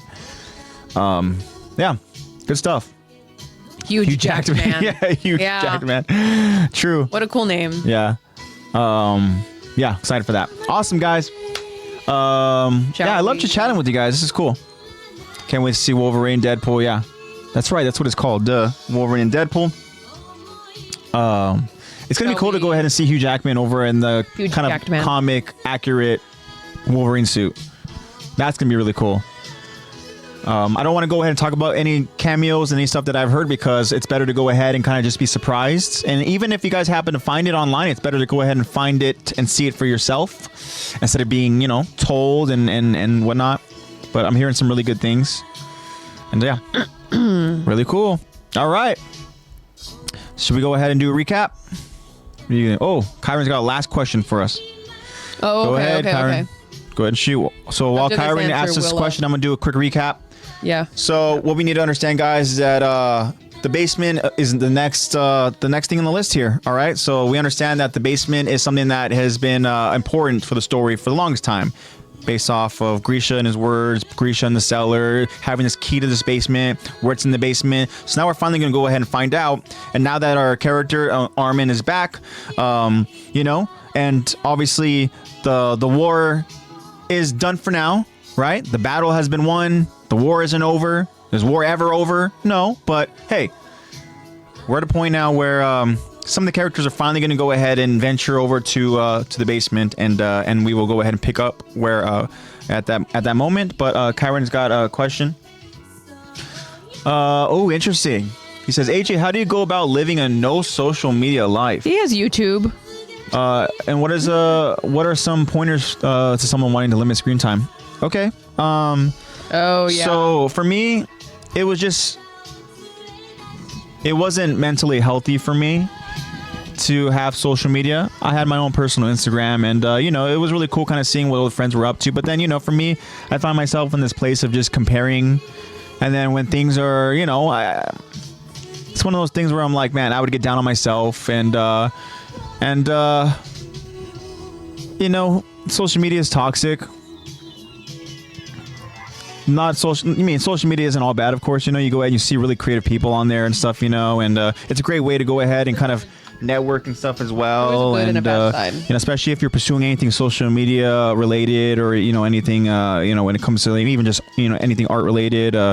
But yeah, it's the moment that I got rid of my social media. It was a difficult thing to do. It was one of the most tough things that I've had to do, was just to go ahead and abruptly just get rid of my my Instagram. And trust me, there's times where you ever just have those moments of when you're like, you go ahead and you scroll over on Instagram, you close the app, and then somehow subconsciously you open the app again. You're like, wait, huh? Like, what the fuck? I was just on this app. Yeah. Okay, that's weird. It's almost like you just circle around the same 3 apps or same 2 apps all the time. It's almost like your brain is like so used to just going on the app, whatever, blah, blah, blah. But for me, the moment I got rid of it, and then as soon as, I don't know, it's just one of those things where I was like, damn, like, it just felt so freeing. Having kind of those distractions, having those things that weren't very healthy for just me mentally, you know, it was beneficial to me. I mean, when it comes to having a problem, I mean, I guess it's up to you, Kyron, to go ahead and kind of determine that. And what you can always do, my friend, is just go ahead and just take a break from social media, see if you like that. But at the same time, too, I know that you're also pursuing photography, so it can be difficult. It's hard. You know? And also, we've really appreciated everything that you've done for the TikTok. I mean, again, we've stated before, Kyron, you know, is the, you know, TikTok Taking manager the TikTok or for the podcast TikTok account, and you know, something that Kyron decided to go ahead and take upon himself to go ahead and do, and we're so thankful, you know. And if that's something you ever want to go ahead and continue, then you know, we're grateful for that. But also, when it comes to just social media, if you want to just take just a break from it, see what it does for you, you know, if it makes you you know, just kind of feel better about yourself, feel healthier. You know, sometimes it's going to be difficult that first week, that second week, you know, because you're so used to kind of having that normal routine of just with social media and kind of seeing, and even just seeing what people are doing. But yeah, I mean, also try to do it in like in moderation.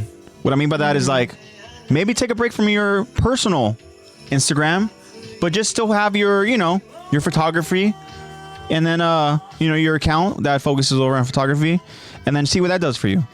You never know. For me personally, who has been trying to limit, it's been very easy to get caught in like a real loop.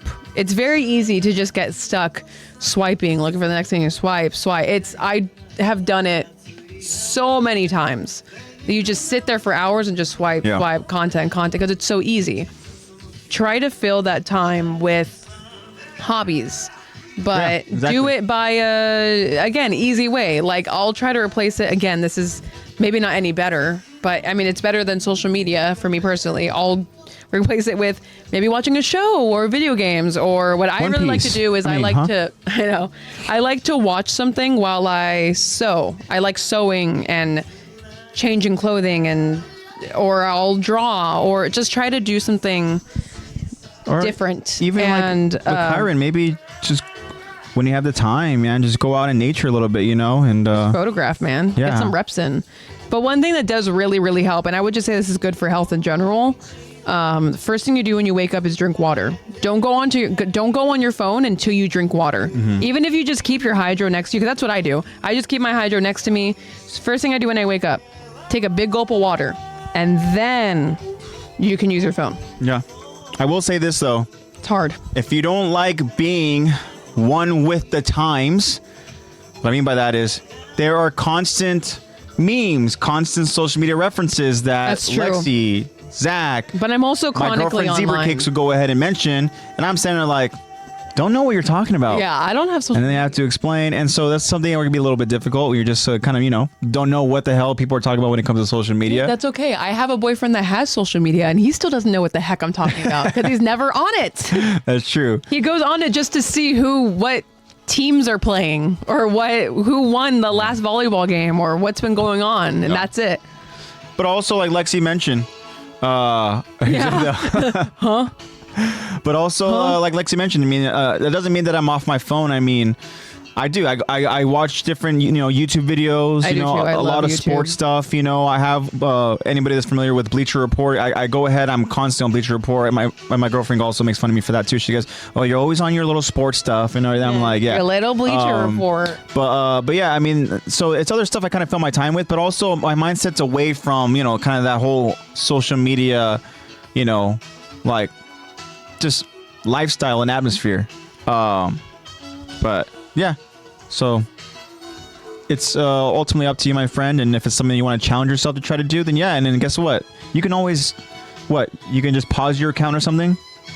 You can...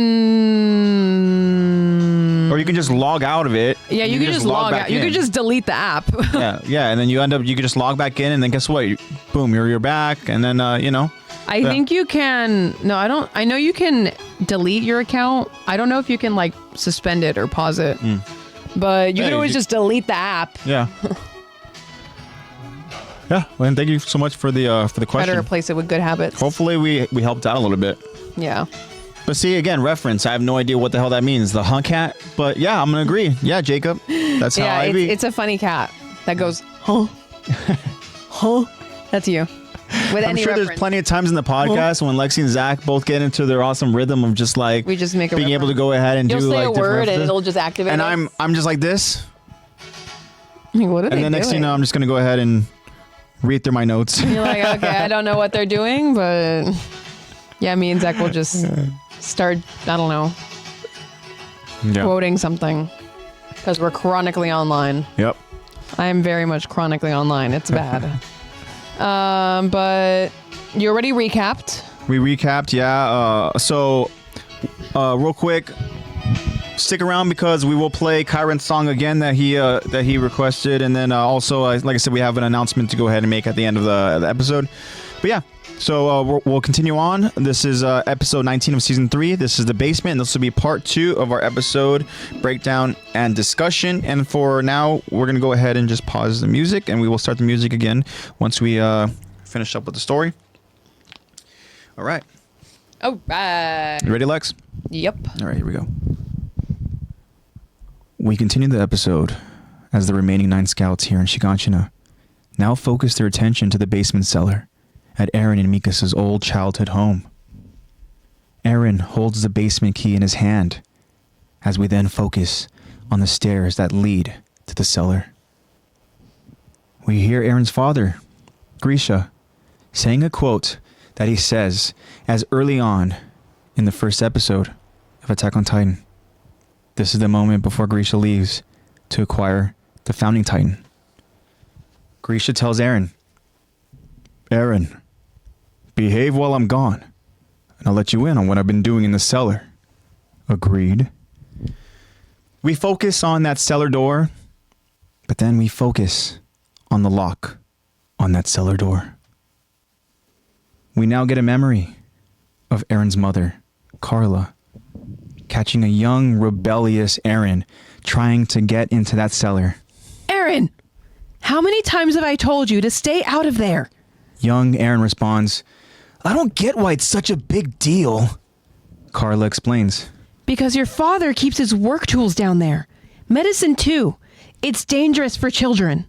Young Aaron closes the basement door leading to the cellar. Fine. The door shuts, and we fade to black. The next scene we see are scouts, Levi, Anji, Aaron and Mikasa, on top of the wall. But now, they begin to advance towards the cellar as we see them jump off the wall, now using their ODM gear. We now recall Bertold's first appearance as the Colossal, creating a breach and chaos at Aaron's home in Shiganshina. We hear Commander Irvin's words to Aaron as Irvin holds the key in hand. It's why I ask your intentions. They could be the key to turning the tide forever.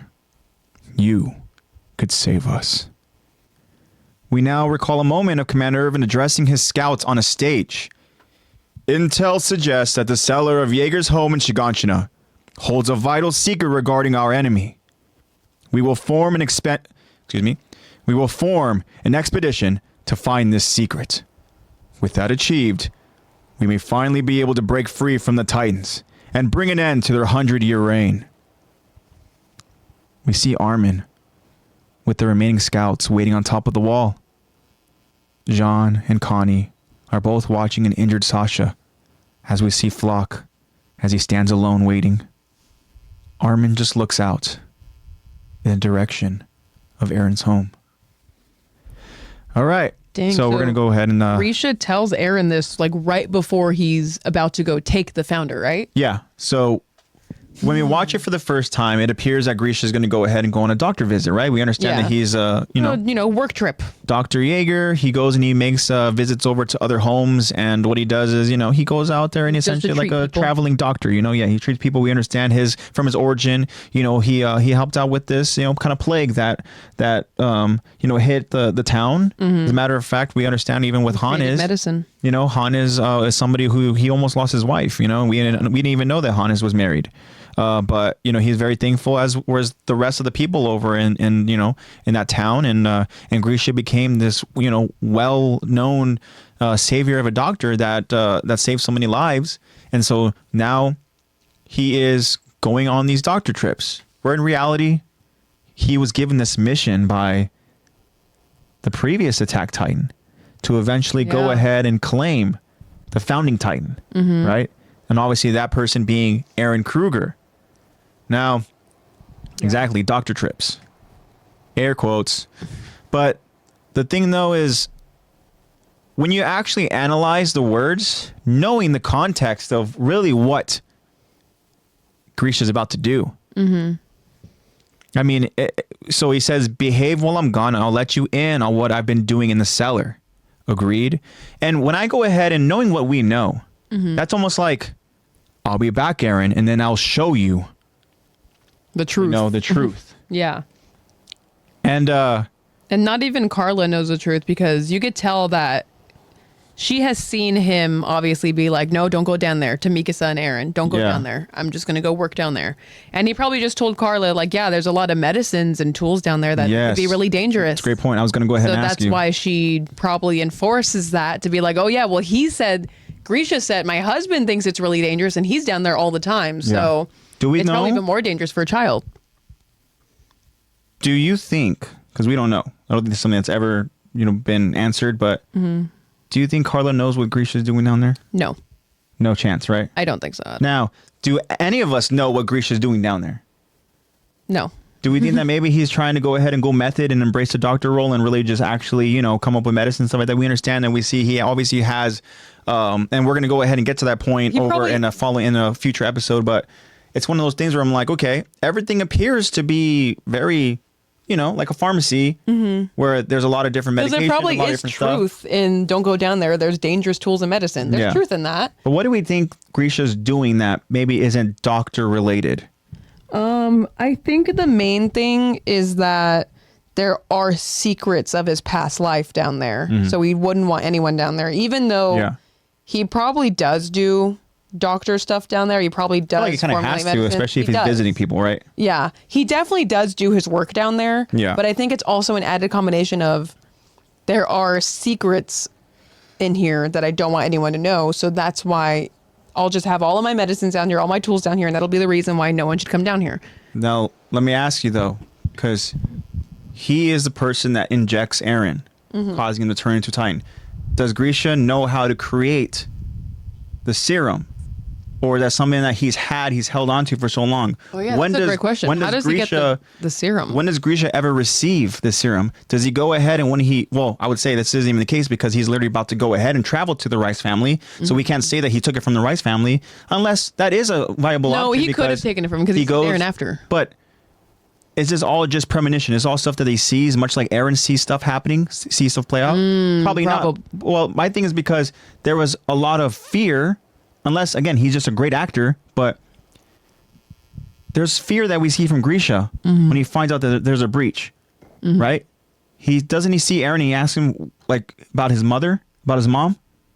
Oh, yeah. When he eventually sees him in the woods, he asks, where's your mom? There was a breach. Yeah. Oh. So we don't know to the extent Well, here's the power of the Titans. You can have this. And again, this is the point where we see a very broken down Grisha. So maybe, again, the emotions just were all too much to go ahead and just, deal with. It's because he originally wasn't going to kill them, and then Aaron from the future forced him to.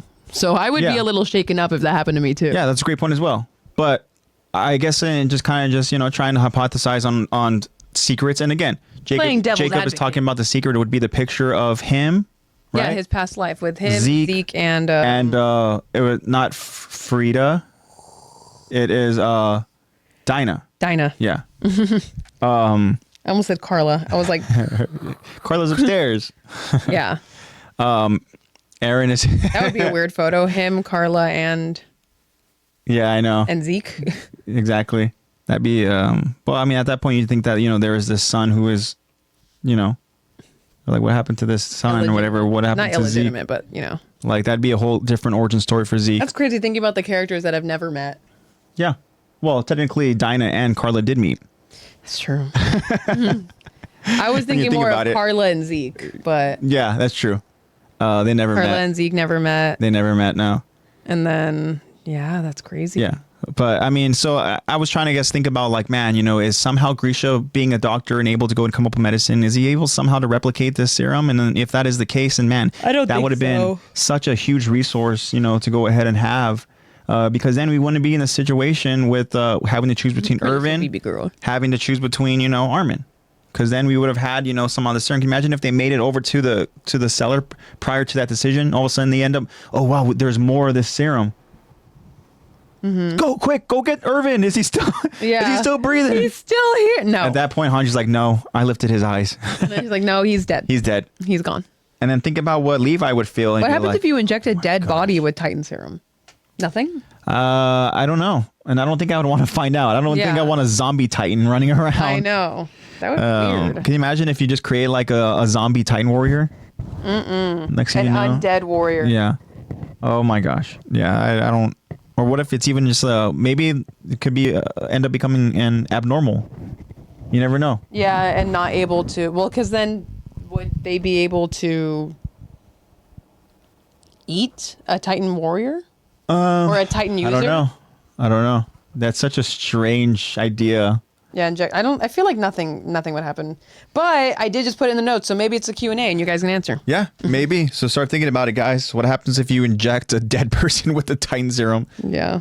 But yeah, so I was just kind of curious. Do we think Carla is completely aware of what's happening? Obviously, she's not aware of the secret. I don't think so at all. So I don't think she is aware of Grisha's past. I don't think that's a think conversation that they had. And if it is, I don't think Carla would stick around to go ahead and do it. To go ahead and be with Grisha, knowing that he had a whole other family. And then Carla would end up with good old Keith Sardis. God. Hey, Grisha. God. Yeah. We just did it at the same time. Oh, God. We both just went, yeah. Yeah. Fusion. You could tell we have a lot of filler words in our podcast. True. But, we obviously know that, Aaron wasn't really being a good boy. I mean, but also, this is a different time period, right? Mm-hmm. Because we understand the events that took place after Grisha left, right? I mean, we know that Aaron's just some annoying little kid. Yeah, Aaron's a turd. We know that he goes out there and he's trying to go ahead and constantly see what's happening over in that cellar and stuff, But he obviously, this moment didn't happen of him trying to go ahead and essentially he's trying to pick a lock, he's trying to go ahead and find a way to get into the cellar, that didn't happen after Grisha left. That must have been a different visit. That's definitely before. Yeah, that was before. For sure. Yeah. And, I mean, again, it's so nice to go ahead and see Carla again. I know. Carla, I mean, she's somebody who unfortunately just was a huge impact in, the first episode for a very tragic reason. And, the main characters always have to have some sort of tragedy happen to go ahead and get the journey started. Yeah. But always die in the first episode. Yeah. Yeah. So obviously with that suspicion, a lot of people, including Irvin, think that the key is the key. Yeah. To the information to save humanity, to stop the 100-year reign of the Titans. Yeah. So yeah, like you said in the recap, that's what we're journeying on to. Finally, we're gonna go get that cellar. Unfortunately, Irvin is not there. Unfortunately, he can't be there for it. Yeah, he can't be there for unless we inject his dead body and maybe something happens. I don't know, but maybe. But yeah. So again, like you said, Irvin was very aware early on of there being truth, and that it really stems from his father and his father's death, and his father knowing certain kind of truths that were hidden. And the moment that this basement really became a thing, and Aaron really kind of made that clear that his father had this whole basement thing. He suddenly woke up with this key, not knowing how he got the key. Yeah. But yeah, Irvin decides to go ahead and make that his mission, And then he goes out there and addresses the scouts as he's standing on the stage that, you know, hey, this is our mission, right? So, and correct me if I'm wrong here, but when he talks about how he explains this key, he talks about forming an expedition to find the secret. That's not the scouting expedition that Annie interrupted, right? Oh. Way back over in season 2. Maybe. It might have been. Yeah, because that's where they were traveling. They were traveling to Shiganshina. And then they saw had to go Annie ahead and go to the forest okay, and stuff. You know, they hid Aaron's whereabouts. They told the different scouts that Aaron was going to be at different places. Yes. So for me, as soon as I heard form an expedition, right, I initially was thinking, oh, maybe it's that same scouting expedition that Irvin had to go ahead and bring. So he talks about here, right? It might have been. He says that to go ahead and kind of maybe dissect the words a little bit.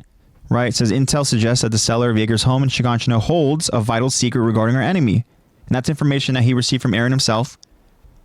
And it says we will form an expedition to find this secret. Now, that's also could be a loaded response there because we will form this expedition. If this is that scouting expedition, and he talks about to find this secret, that could also mean potential traitors, right?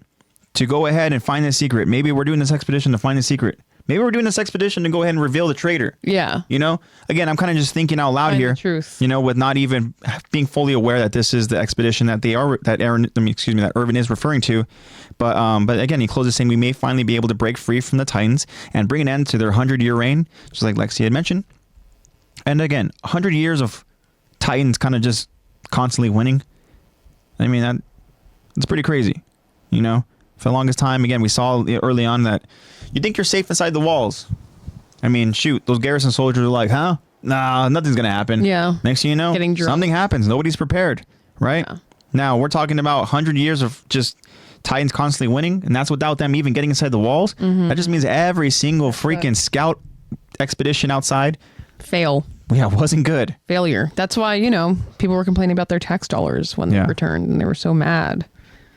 Yeah, so then, you know, again, Irvin wants to go ahead and find the truth in the cellar and understand how to go ahead and end this reign. And boy, if Irvin was there, I don't think he'd be very happy with what he finds. You know, it's just like, all right, well, everybody go ahead and pack your bags. I know. We're going to go on a whole other mission now. But again, it's so nice to go ahead and see. Again, we see Jean and Connie they're both there beside Sasha. Sasha's still injured. Yeah. And Flock still has no friends as Flock is standing by himself. On his own. And then no one wants to stand next to Flock. Armin is being very mysterious as he has on this kind of like, you know, like almost like a, you know, kind of, I don't want to say like a blanket, but it's kind of is like a blanket, I guess, you know. Like a cloak. Like a cloak, yeah. And then he's out there just still showing his abs. I know. You know? As he's being very mysterious and he's just out there. You can see he's just like wondering, like, oh, I hope my friends are okay or something, you know? Yeah. Like, who knows? Okay, Armin. We get it. You're buff. Yeah. You and have again, power now. Ooh. I'm sure Armin probably would love to go ahead and be there and traveling with, you know, with Aaron, Mikasa, Levi, and Hanji. Because this is Armin's home as well. Yeah. You know, I mean, we're talking about going back to Aaron and Mikasa's childhood home, but no, Armin grew up over in Shiganshina. You know, we even saw the origin there where, you know, Armin and Aaron became friends before Mikasa was even in the picture. You know, like, this is very much, you know, Armin's home.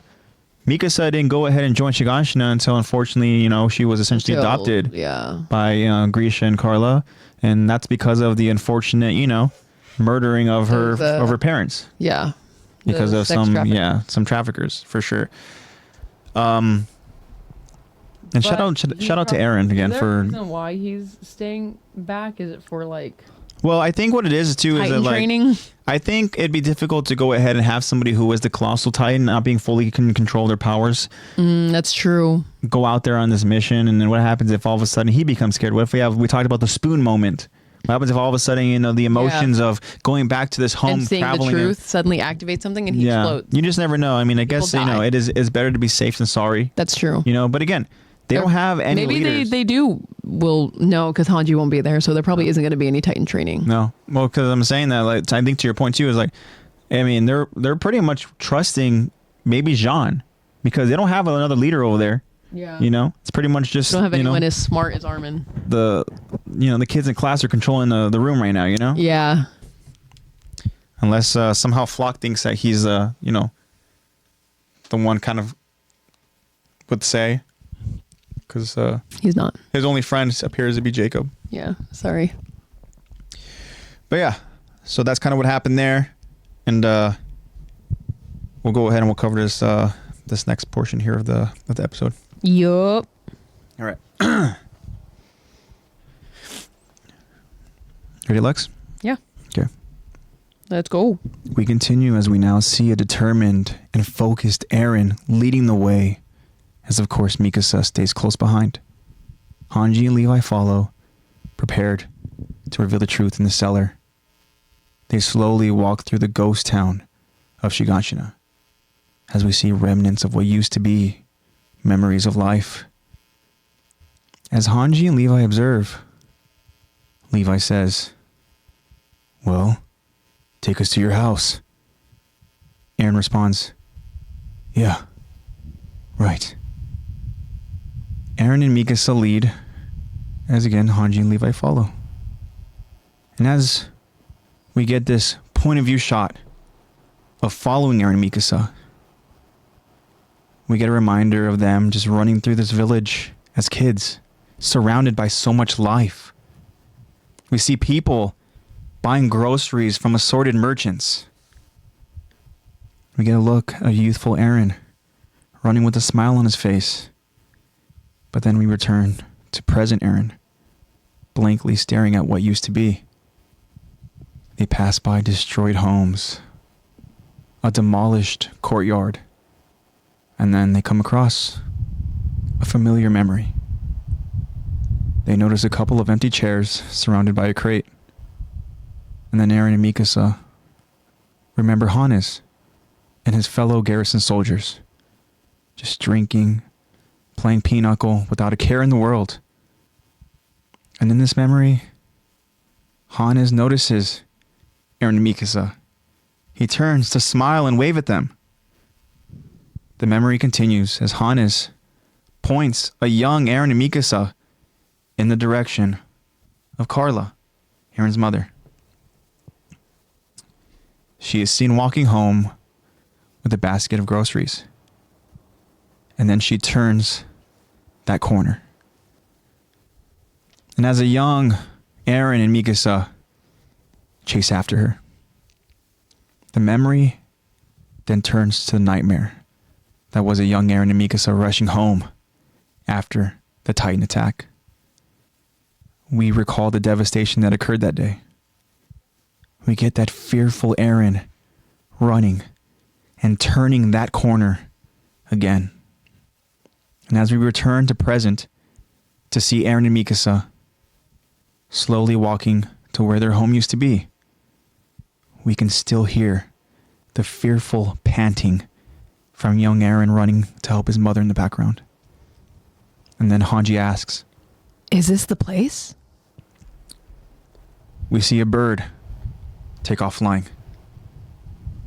And then we get a scene of Eren and Mikasa staring at what looks like this mossy ruins of what once was their home.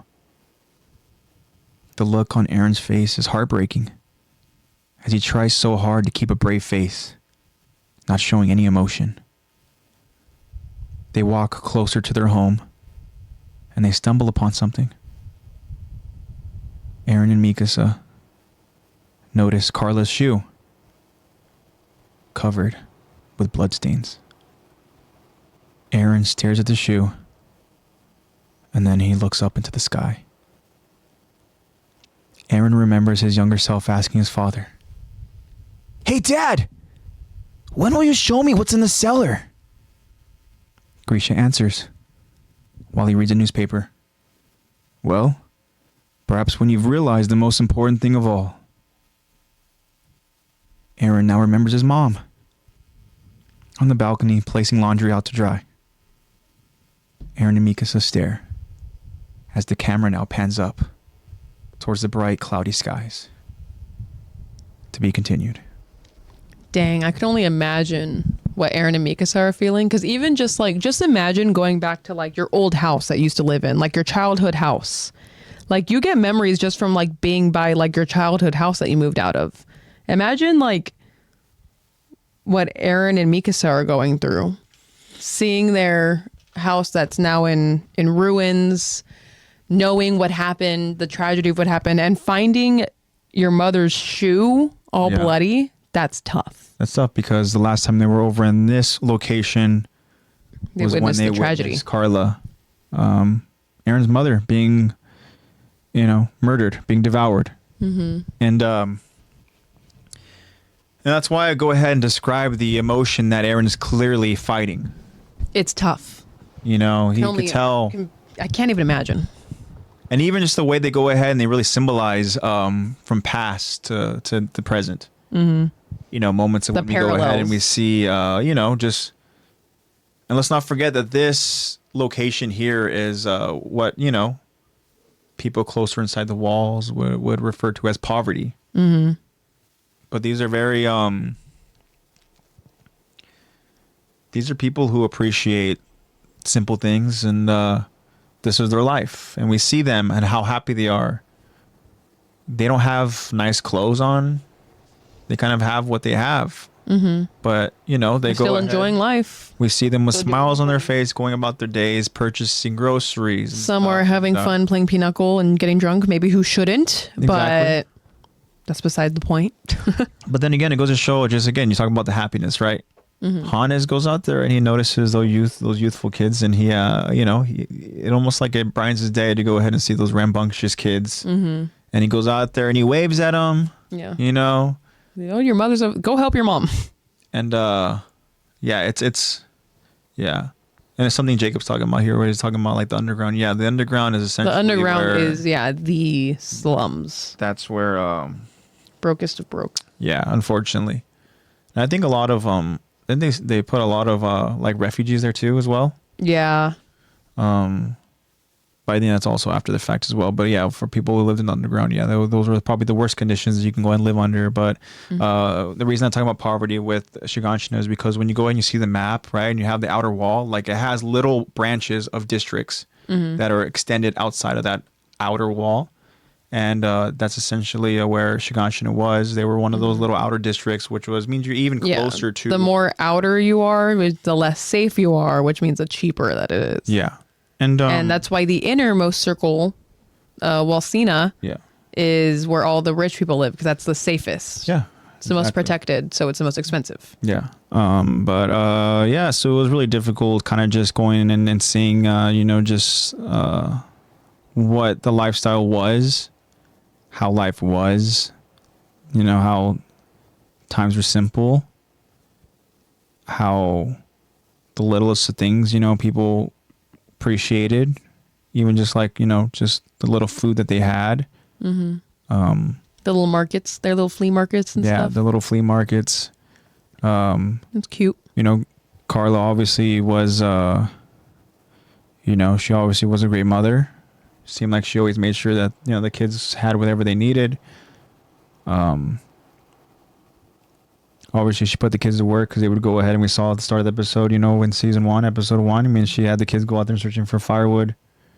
Yeah. But yeah, it's tough seeing them go and remember what life used to be to now going back to what life is. Mm-hmm. Right? Even Hanji and Levi are looking around like damn. And Levi wasn't inside the walls when they were battling, Bertold and Reina. At least, yeah, that's not true. Not yet. I mean, Levi was over outside the walls, having to go ahead and strategize with Irvin and have to focus on the Beast Titan, and for a long while he was protecting those those rookies. Yeah. Those cadets, and taking out the smaller 6-meter Titans from going after the horses. Levi's out there looking around like, damn, what a shithole. Mm-hmm. And I like the way he even goes out there and tells Aaron. He's just literally like, well, take us to your house. Yeah. Well, which one's yours? Because he probably sees that Aaron is probably fighting back emotions a little bit. Aaron's reliving. Yeah, he's reliving, you know, exactly. Which is why we see him, you know, remembering those moments. We see those moments, those memories of, you know, young versions of Aaron and Mikasa running through Shiganshina. But damn, every time they go ahead and they show that corner. What I mean by that corner, I mean that corner right before they turn to get to the house. Exactly. It's the high stakes, tense moment in episode 1 where young Aaron is fearfully panting and breathing. And we get that point of view of him turning that corner. Just hoping, sprinting, telling himself, the house is going to be there like normal. The house is going to be there just like it always is. It's going to be there. It's going to be fine. And then he turns and it's not. And then to see Carla turn that corner in his memory, to see the children running to that corner, to present Aaron and Mikasa just slowly walking around that corner and seeing the ruins of, again, their home. Yeah. It's has to be so weird going back there knowing all the stuff you know now. Yeah. Given time has passed, but you're still grieving that loss. Like, it doesn't make it any easier. It's harder now seeing it. But also, yeah, knowing what you know and just hoping, okay, we're going to get to the cellar and then we're going to stop all this, you know, all the torment from the Titans and we'll figure it out.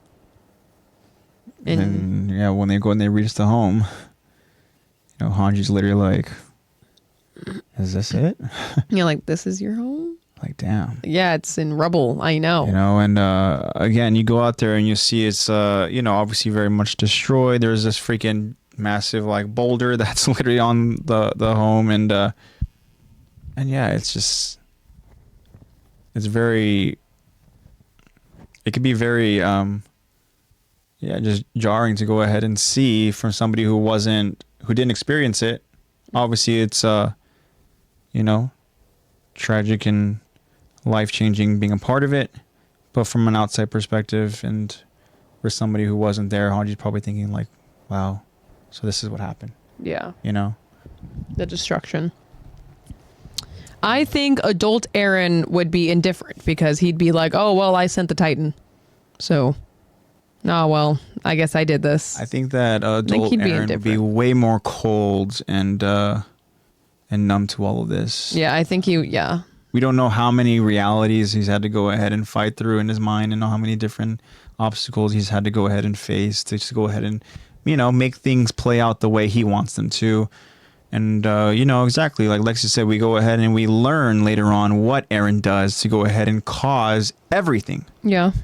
So to understand that Aaron is ultimately responsible for what his home looks like, it's got to be a tough pill to swallow, but I think Aaron knows and has already, you know, convinced himself that this is the only way. Yeah, he's seen it all. Eddie says, imagine if when they opened the door, it would have been full of dirt and they'd have to dig. Yeah. Yeah, or like if the cellar isn't even like intact anymore. Yeah. I mean, like, oh, crap. I think that's something that we even talked about watching it for the first time. We're like, why does everything seem so like in place? You know? Yeah, like why would the cellar just be there? But and like untouched. I mean, I guess it makes sense though because it's underground. It's kind of like a bunker where like it's like you go down for like an underground bunker for like earthquakes and like hurricanes and stuff. It's the safest place, so that makes sense. Exactly. But yeah, it's a great question though. Thank you so much for that, Jacob and Eddie. But yeah, it has to be so sad to go back. Yeah, I mean, there's certain characters, and whenever they go and they get, you know, callbacks, it brings a certain emotion of sadness, you know, where like I see Han is one of those characters for me for sure. I know. Yeah. Jacob says, and it's his best friend Armin was there for him and brought him back when Aaron was losing it at the end when he said what he did. Yeah. Yeah. Well, that was when he had to explain everything to Armin when they went on their journey and stuff and all that. And that's got to be difficult too. Can you imagine? Because I don't know. Obviously, Armin wasn't there to go ahead and see Carla suffer the fate that she did. But I think Armin realizing everything that Aaron did so that he can protect his friends, so that he can, you know, justify it by having them be perceived as the heroes and killing this devil. I think Armin wishes that he would have been able to go ahead and be his Jiminy Cricket. Yeah, he would have done a good job if he wasn't beat up. Yeah. Trying to push him away. But me and Armin knew. Armin knew that Eren was acting the way he was to distance himself. Mm-hmm. Yeah, Armin saw right through it. He was like, see, the rumbling isn't bad. that's not what we're saying. I think that the rumbling was extreme. Now, if he would have just gone and taken care of Marley, I would have been like, damn, that sucks. But hey, I mean, Sucks to suck. they kind of were asking for it or whatever. But I mean, we're talking about 80% of the population here. Yeah, that's Like, that's a little bit of overkill. a bunch of innocent people. Yeah, and that's just because Eren had to create himself to go ahead and be this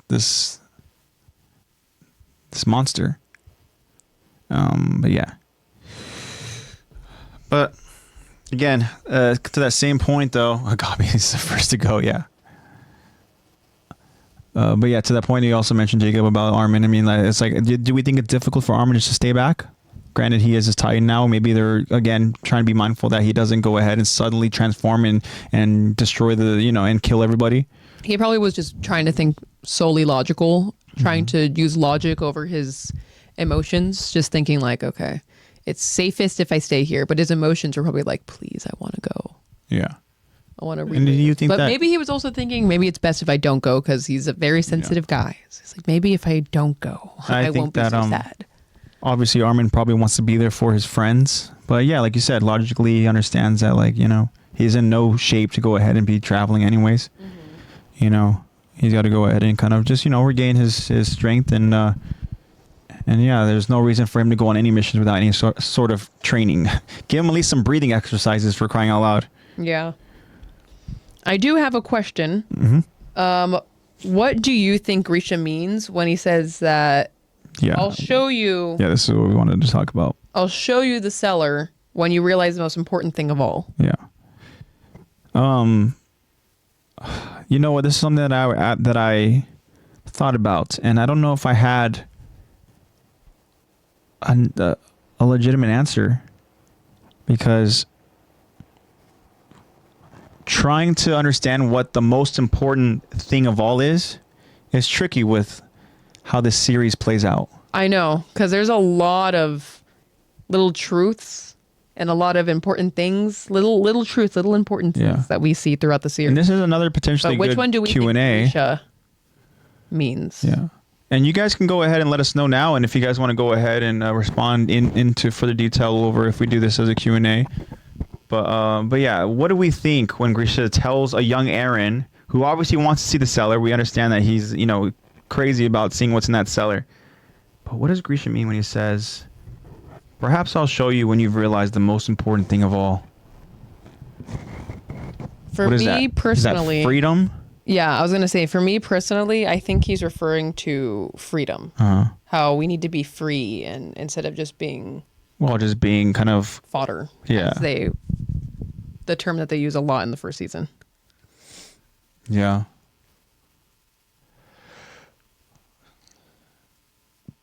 Jacob says that he had to become him. He had to become him. The more, when you realize that you had to do what you had to do, son. That's Grisha's way of acknowledging, I understand why you're doing what you're doing. Yeah. That'd be very fatherly of him. I don't know. When you realize the most important thing of all, maybe that's just, his friends, his bonds. Who knows? Maybe the most important thing of all is something that somebody said to Grisha, which was Mikasa and Armin. Remember, he told Grisha, essentially, Mikasa and Armin have to be protected. Mm-hmm. Maybe that's his way of saying, Eren, maybe once you realize understand the responsibility on your shoulders. Yeah, I mean, who knows? When you get the founder, then I'll show you. Maybe when you realize the most important thing of all is simply just him realizing those memories and truth and stuff like that. Maybe. Because obviously Eren doesn't see the cellar until he sees all that stuff. Yeah. I mean, who knows? Until the coming episodes. Yeah, we don't know what the hell Grisha even saw upon receiving, the AttackOnTitan. We don't know what he saw upon receiving the freaking Founding Time. We just know it he just had to fucking get rid of that thing immediately. Yeah. He's like, I can't deal with this power. I can't deal with this responsibility. Aaron Kruger, I've done my mission. I need to go ahead and pass it along. I'm sorry, Aaron. This burden is on you now. You know. I know. I'm gonna just pass it on. But Generational trauma. yeah. I mean, that's a tough question. For sure. Because Jacob himself says, I really don't know. But yeah. So Yeah, that's a good question though. We'll post it. I'm gonna go ahead and continue on with music now. Because we like music. And no, I do not have any final thoughts. No final thoughts? I'm thoughtless. Okay. Gonna I got add no thoughts. Kyron's cue. There it is. Next song. But yeah, I mean, the next episode we'll go ahead and we'll focus on actually going into the cellar. And yeah. But shoot. I guess now we can go ahead and kind of talk about the announcement, I guess. Yeah, thank you guys for staying Yeah, for anybody that stuck around, thank you so much. But for the announcement that we have. okay. So everything that I said prior, I meant, guys, when it comes to, you know, what you guys mean to us with this podcast and everything. And we kind of talked about it a little bit too with the Q&A and talk about, you know, I think it was it Eddie that talked about who's the grumpiest or whatever? Yeah. And About and I kind of went into detail a little bit about just the toll, because AJ does do everything. just about how it can be very tiring getting everything set up throughout the week. And you know, we don't have a production crew, we don't have, you know, it's just the three of us. And you know, it's difficult also with scheduling. We're doing this on a Monday. We usually do it on Sunday. Eddie. Obviously Sunday was Easter. But as you guys can see, Zach is in here. It's been difficult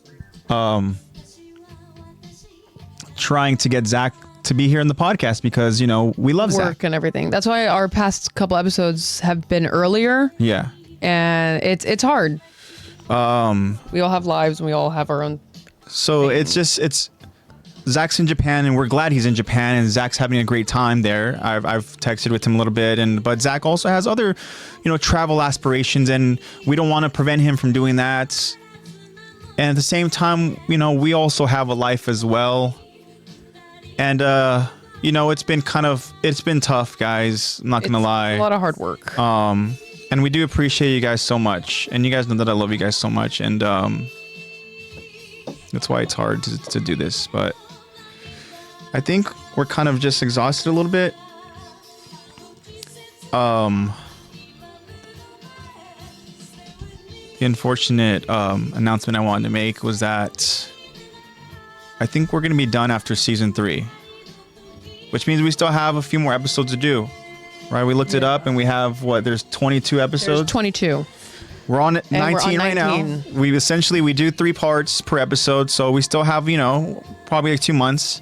So we're just gonna enjoy it together, guys, and I hope that you stick around. I know that this is tough. We want to let you guys know just early in advance to kind of just, you know, prepare us all. And who knows?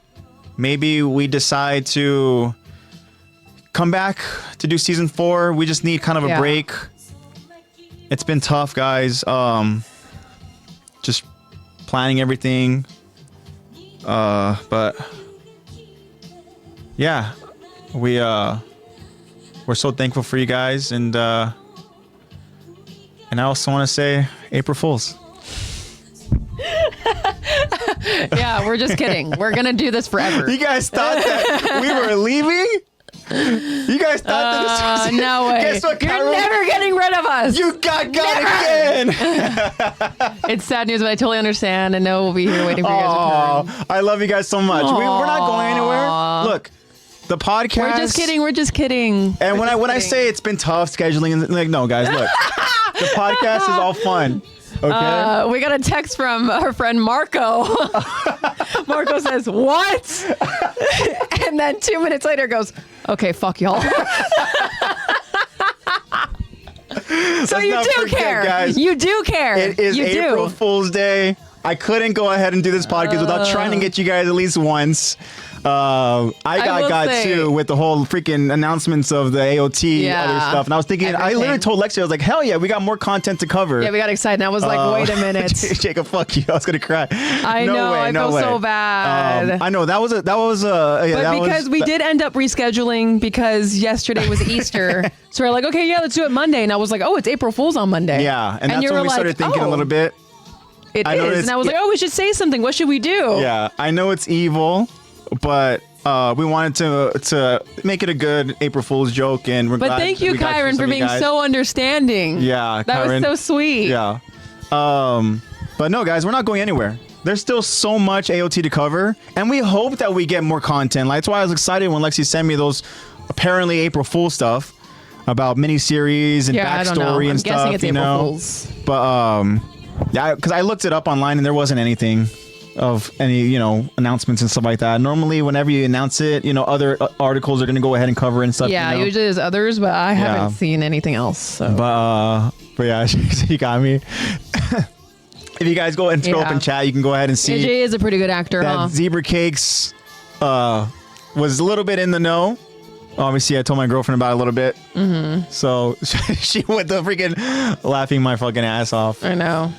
She almost blew it. I was gonna say, baby, I know. I was like, don't come do on, it. You're doing it too I'm early. in the zone right now. I know. In the moment, though, I was like, why are you laughing? Yeah, I know. But yeah, guys, we enjoy doing this. We talked about it, and I think you guys, literally every single podcast episode, that you guys' support means the world to us. You guys are the reason why we continue doing this, and yeah, guys. I mean, we're so. I was like, why is that funny? I know Jacob saw it too. Yeah, I was like, why is that funny? I know. Everyone was all mad. Why are you laughing? Your reaction killed me. Yeah, guys. I mean, we're not going anywhere. I mean, good to know Marco still watches. Yeah, Marco's there lurking in the shadows. That was a test. All right, yeah, but we appreciate you, Marco. Thank you for watching us and for supporting us. And yeah, Marco's a man too. Make sure you guys go ahead and see what Marco's up to. I don't know if Marco's still creating art. Yes, he is. But yeah, go ahead and see. It still looks really good. Yeah, I mean Marco Momone. It's Marco with a 0. Go look it up. He's over on. Yeah, the O in Marco's a 0. But yeah, guys. Fun episode, but yeah, it was April Fool's, so we had to go ahead and try to get you guys, and I'm happy that we were successful, and I'm happy that my acting chops were convincing enough. Yeah, I just let you take the reins. I kind of just sat there and was like, okay, you got it. But yeah, guys, so it was a fun episode. Sorry again, hey, but you know what? This was a fun episode. I had a lot of fun just chatting with you guys over at the start. Thank you guys. Just, you guys know I love just kind of going on just awesome little conversations that don't even necessarily, focus Attack on Titan. It was cool just kind of just, having you guys get to know us a little bit. And that's something that Lexi thought it was a great idea to go ahead and have you guys do a cool little Q&A session with us. Actually, it wasn't my idea. It was Zach's idea. It was Zach's idea. That's right. So I forgot to mention that. Shout out Zach. It was Zach's idea to do the Q&A. We're like pointing like he's here. Yeah. Well, yeah, somewhere, in essence, he is. Here. In spirit, he is also from the future because it is Tuesday for him. True. It might be getting closer to be like that, but I was going to suggest the Straw Hats. That's your podcast name. Yeah, that'd be cool. At that point, man, again, One Piece podcast would be never ending. But yeah, guys, we have too much fun doing this podcast, so we're not going to go ahead and we're not going to stop. That's going to be a decision we're going to have to ultimately come down to when we are done, covering AOT content. But we'll get to that point, and I don't even think we'll go ahead and we'll stop there. I think we might just go ahead and continue hanging out with you guys until we have, somewhat of a theme and stuff. Maybe we'll just do some more Q&As. Yeah, and just be able to go ahead and chat with you guys. Sanji is badass. Keep watching. You have to keep watching because Sanji's got a hell of a story. Yeah. So, got you guys. Sorry, you guys know I love you guys so much. But yeah, that's all we got for you guys in this episode. And thank you again for sticking around for our awesome little special announcement. That wasn't really an announcement, other than the announcement is we're not stopping anytime soon. Yeah. The announcement is you guys motivate us every week. Yeah. And we love hanging out with you. And that doesn't mean that it's not work. It is work. There's a little bit of truth. Yeah, we did sprinkle in some truth to that, and that would be like, the fact that, Zach is doing some awesome things like traveling. You know, we're never going to go ahead and prevent him from doing that. But we also know that, you know, we're going to try to get Zach here whenever we also know, do the podcast, Zach loves talking with you like guys, Lexi said. That's why we've been doing the podcast early on Sundays, because we understand Zach goes to work later on, and so we want to make sure that the podcast has the three of us. You know, it's just like if Lexi had, you know, stuff that she was going to do and stuff. And as a matter of fact, you know, Lexi is going to be traveling, but we're going to try to go ahead and schedule. You know, she should be back by Sunday, right? Yeah, I come back Saturday, late Saturday night. So Lexi's going to be doing a little travel. And, you know, you guys know that if I ever have to travel too, you know, then we're going to do what we can to go ahead and continue on the podcast. But point being again, guys, that we're not going anywhere. Yeah. I like how Jacob was literally, he was like sniffing what we were selling. He's like, please don't. I know, Jacob already... Even before we even got to it. Please don't tell me you're ending the podcast. I was like, And again, Jacob, we love you. We love you guys so much. I felt so bad. Kyron was obviously like, oh, dang, it's so sad. Yeah. Totally understand. Yeah. We'll be here waiting for you guys to return. See, he still didn't want to accept it. He was like, you guys are coming back. Yeah. You're coming back. I know you are. Because you just feel that we want to be here. We do. Yeah, you guys know that we're passionate about this, and this is why we all just have this awesome community, because we're all passionate about just an awesome anime with some incredible characters and awesome storytelling and so many different twists and turns and freaking perspective changes and you know, freaking just all the craziness, and we love it. A little behind the scenes side note: while we were talking about this, AJ was, you know, doing his little spiel to me, and our dad overheard. Yeah. And our dad is a big fan. He loves that we do this podcast. Yeah, and he goes and he likes also AttackOnTitan tunes a lot. in whenever it gets published. Yeah. So yeah, he listens to it after it's published, and he overheard me and AJ talking about like pretty much kind of rehearsing. He didn't hear us talking about it being April Fool's, but he heard us planning. Planning. He heard pretty much the rehearsing. Yeah. Kind of just being like, yeah, we'll just say this. Hey guys, it's been a tough toll on us. And pretty much what we just told you. And our dad from the other room was like, what? What happened? What's happening? You guys are ending the podcast? Yeah. Why? Comes out and it's like, oh, we're ending it. We just started playing that on our dad. My dad was like, what? No, you're not. What are you doing? And then immediately we were like, no, we're just kidding, Dad. That's how we knew it was going to be a good one. Yeah. That our dad was sad about it. We were like, oh, no. We're just kidding. He was like, oh. So. And then he started laughing. He was like, that's a funny joke. You should do it to them. But he also has a little bit of a funny little sick, you know, sense of humor too. Yeah. But yeah, guys. Shout out to Dad. We love you, Dad. W Dad. We love you too, Mom. He is. Mom yeah, also, love you too, Mom. she supports us as well. It's fun. It's funny because Mom was in on it too. She actually started it when she was like, "What's happening?" Mom was like, "They're ending the podcast." Yeah, yeah. And we were like, "Oh, so we're doing good this?" Job, Mom. Okay, Mom. But good job. You guys are stuck with us. Yeah. Just like how we're stuck with you guys. You're never getting rid of us. And we love it. We wouldn't have it any other way, which is why when Kyron said about going back to the future, that's why I went ahead and I freaking gave you my whole spiel. That's why I was like, damn it, I don't want to sell this too much, because what if all of a sudden, you know, this announcement, they're going to be like, you literally said you didn't want to change anything because, you know, whatever the case is. And I'm like, butterfly effect. Yeah. Bottom line, don't fuck with time. Yeah. Bottom line, yeah. Yeah. But all right, guys, that's what we have for you guys in this fun episode. Again, you guys are so freaking awesome. We love you guys so much. Your support is absolutely incredible. And it's going to be funny for anybody that watches this after it's published, when it's not April Fool's. I know. Then they're going to be like, what? They'd be like, huh? But then they can just April scroll down Fools. and see that there's more episodes and be like, huh? Yeah, if they go ahead and they watch it later time, or if they watch it, you know, when it gets published. Oh, because we did say that we're ending at season 3. Yeah, it's season 3. That's why I want to go ahead and make it believable. I didn't want to go ahead and just full on freaking just cold turkey, just boom. Yeah, because we're literally. I'm still shook. We were literally planning for the future. We were like, oh yeah, let's do a Q&A. Oh yeah, next week we'll ask Zach. We were literally planning, and I was like, wait. Yeah, I know. It's a good thing you said we're stopping at season 3. Yeah. But yeah, guys, we're gonna continue. But we're not. So we still have the rest of season 3. We have a movie. We literally have all of season 4 and all those freaking final parts and stuff, you know? Yeah. So, I mean, it's crazy. Literally, there's so much to talk about, guys. I mean, yeah. It's funny, we were doing that while Kyron's song was playing. Yeah, I know. Again, bad like, timing. What? As a matter of fact, as we get to a close, I'm going to cue up Kyron's song again so we can properly get to a close here. Thank you again so much for the song requests. Jacob's asking what movie, and I think Lexi means that, you know how they go ahead and at the end, the final parts, they split it into two. Yeah, like you know how they had like the final like It's hour like the long, hour long kind of, you know. like an hour and a half long episode. That's what I mean by movie. Yeah. When they have like hour long episodes. Yeah. But we still have season 4 to go and cover before we get to that point. So there's still a lot of stuff to talk about, like I said. Beautiful. Oh yeah, the different parts. That's right. But we're talking about publishing episodes, and again, I want to give a huge shout out to our editor, NatePlaysBad. NatePlaysBad. That is our good friend Nate. That is Zach's brother and my brother from another mother. That is Nate at NatePlaysBad. As we cue to this, beautiful again. Yeah. Nate does a lot for the podcast, guys. The equipment that we talked about, we use is all because of Nate. Nate goes out there and he makes sure the episodes are published in a timely manner. We understand that he also is very busy because he does editing for a lot of other streamers and podcasters and all that and stuff. And so we're so thankful for Nate. Thank you so much. Make sure you guys go and support him over at Nate Plays Bad over in different platforms. I know that just search up Nate Plays Bad on different stuff and you'll find him. He also has another channel called already canceled on YouTube. But yeah, so shout out to Nate. Yeah. Love it.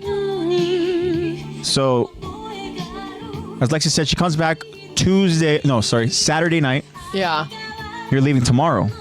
No, I'm leaving Wednesday morning. She's leaving Wednesday morning. Tomorrow night. Yeah. Because it's Wednesday morning in Japan at 5:30 a.m. Oh yeah, in Japan. So Lexi comes back late Saturday, which means we'll be back on Sunday, guys. Yep. Zach will not be back yet because Zach is coming back the following Tuesday, if I remember correctly. But Zach will get back on the podcast in 2 weeks when we continue on the story, and we'll get Zach to go and answer the questions. Yeah, his question. Yeah. I screenshotted it already, so we have that'd be cool. So we'll be back Sunday. We'll let you guys know the time.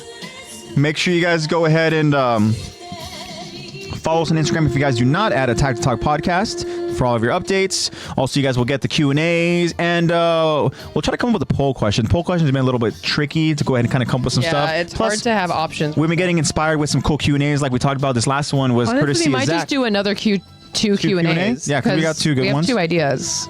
So keep an eye out for the Q&As. So we love hearing you guys explain your reasoning. Yeah. So we love it. Make sure you guys go ahead and check out the link tree over in the bio if you guys want to go and see the different platforms that we are available on, all that good stuff. Also, there is a link to a store, online store, that is Fandomion, where you guys can go ahead and get 10% off for your guys' purchase order with the promo code LEX. That store has so much stuff, guys. I'm telling you. Go ahead and just take a look if you guys are looking at potentially buying some stuff. Jacob says code LEX, as he does every single week. Thank you, Jacob. Look at chat whenever we talk about Fandomion, because Jacob will tell you the code. LEX. That is code LEX to get 10% off your purchase order. Thank you, Jacob. Shout out to Fandomion. Any updates on Fandomion, Lex, or no? No, I haven't gotten any updates. Nothing there. Yeah. All right, guys. It's been fun. We want to close out to this song, so we still have half the song left. So I want to go ahead and continue just saying we have so many creative friends who tune in each and every week, and just shout out to you guys, whether it be creating art, drawing, photography, YouTube stuff, tutorials, skateboarding videos, whether it just be something that involves just work, whether it involves like Jacob said, he goes and he edits like anime stuff, which is pretty badass, and just shout out to you guys. Continue finding those passions and pursuing them. Like I said, hey, my girlfriend's really pushing me to go ahead and do that, and I want to go ahead and continue doing that, and just being fully transparent with you guys. It's kind of difficult and it's kind of scary to pursue your dreams, but I mean, hey, they wouldn't be scary, right? If it was easy. So, well, that's the thing, Jacob, is yeah, honestly, continue man, working as at long it, man. as it's an art that you're proud of, then that's really what it matters, man. It's just to be your fulfillment. When it comes to it's something that you're proud of doing, and then you get joy from it, then keep doing it, man. one thing that I struggle with, guys, is just sometimes you just have to be your own biggest fan, and you have to go ahead and kind of just like root for yourself, because sometimes you know, if you don't root for yourself, then who's gonna root for you? Yeah. You know? And like Lexi said, make those edits, man. Keep making them. Make them because you want to make them because they make you happy. And guess what? You continue working hard at them, you never know what the hell could happen. Exactly. That's what it is, right? Everything in life is it's so exciting and it's so difficult, it's so challenging, right? But that's a part of life. It's just going ahead and just pushing through those barriers and those walls and those challenges, and then just trying to go ahead and pursue our dreams. And yeah, let's keep doing it, guys. TikTok started for me. I was just doing a bunch of fun stuff that I thought was a lot of fun. I saw people doing stuff and I was like, oh my God, that's a cute trend. I want to try it. I want to do it. I bet I can make something really cute, really cool. Yeah. And I was just doing it for fun. And then like one of them got a bunch of views and I was like, oh, okay. Yeah. And then kept getting more views and I was like, oh God. And then I got a lot of pressure and then I slowed down because I was like, the people are watching me. But it's fun. Yeah, exactly. So Eddie, wow. I'm gonna read this, Eddie, and it's very, very kind, and we appreciate you so much, Eddie. And Eddie says, I'm just so grateful that I had the chance to catch you guys this time.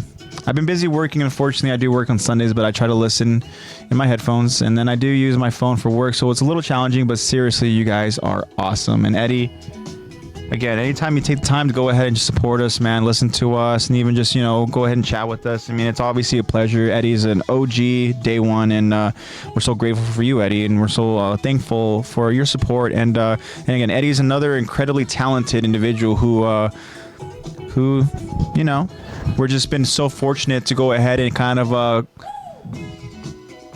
have in our life. And yeah, all you guys are, it's, you know, it's amazing how life works, you know? And to your point too there that Lexi was mentioning, to you, Jacob,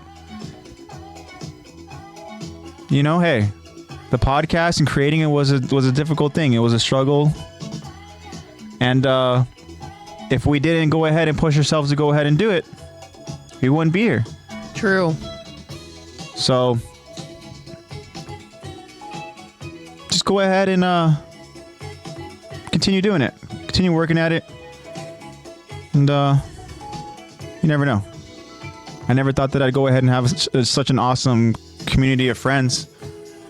And you know, I just feel so freaking grateful. So be careful, guys, because I don't know how much time there is left of this April Fool's, but be wary of any introductions or any announcements or any of that stuff. Yeah. Sorry again, guys. But you know, thanks for being such good sports about it. Yeah. As if we didn't already know that you guys cared about us so much, we can see the love that you go ahead and show us. It is so sweet. Yeah. We love it so much. And yeah, you guys' support means the world to us. So, and that being said, guys, you know, we're going to go ahead and finally get to a close here. Remember, guys, look out for those future Q&As and future poll questions that we ask you guys over on Instagram at Attack Talk Podcast. Yeah, I love you guys. Stay positive-minded. Spread that love and positivity. Be good people. It's tough. Trust me. I kind of had a bad day today. Oops. But then tomorrow, go out there and, you know, best foot forward. And you never know what the next day brings. And the truth of the matter and the sad fact is we're not guaranteed and promised of tomorrow. So let's take advantage of each day that we're given. So I'm your host, AJ. I'm your friend. And your AOT brother. Your AOT, you know, guide. That's maybe a little bit too much, but you know, hey, we're all in this together, guys. So in closing, I love you guys so much, and I'll see you guys next week. All right, that's all I got for you. All right, what do you got, Lex? I just have a goodbye. Stay safe, guys. Love you. Bye. Like Kyron said, we hate. We love. Love you guys. See you guys next week. Bye.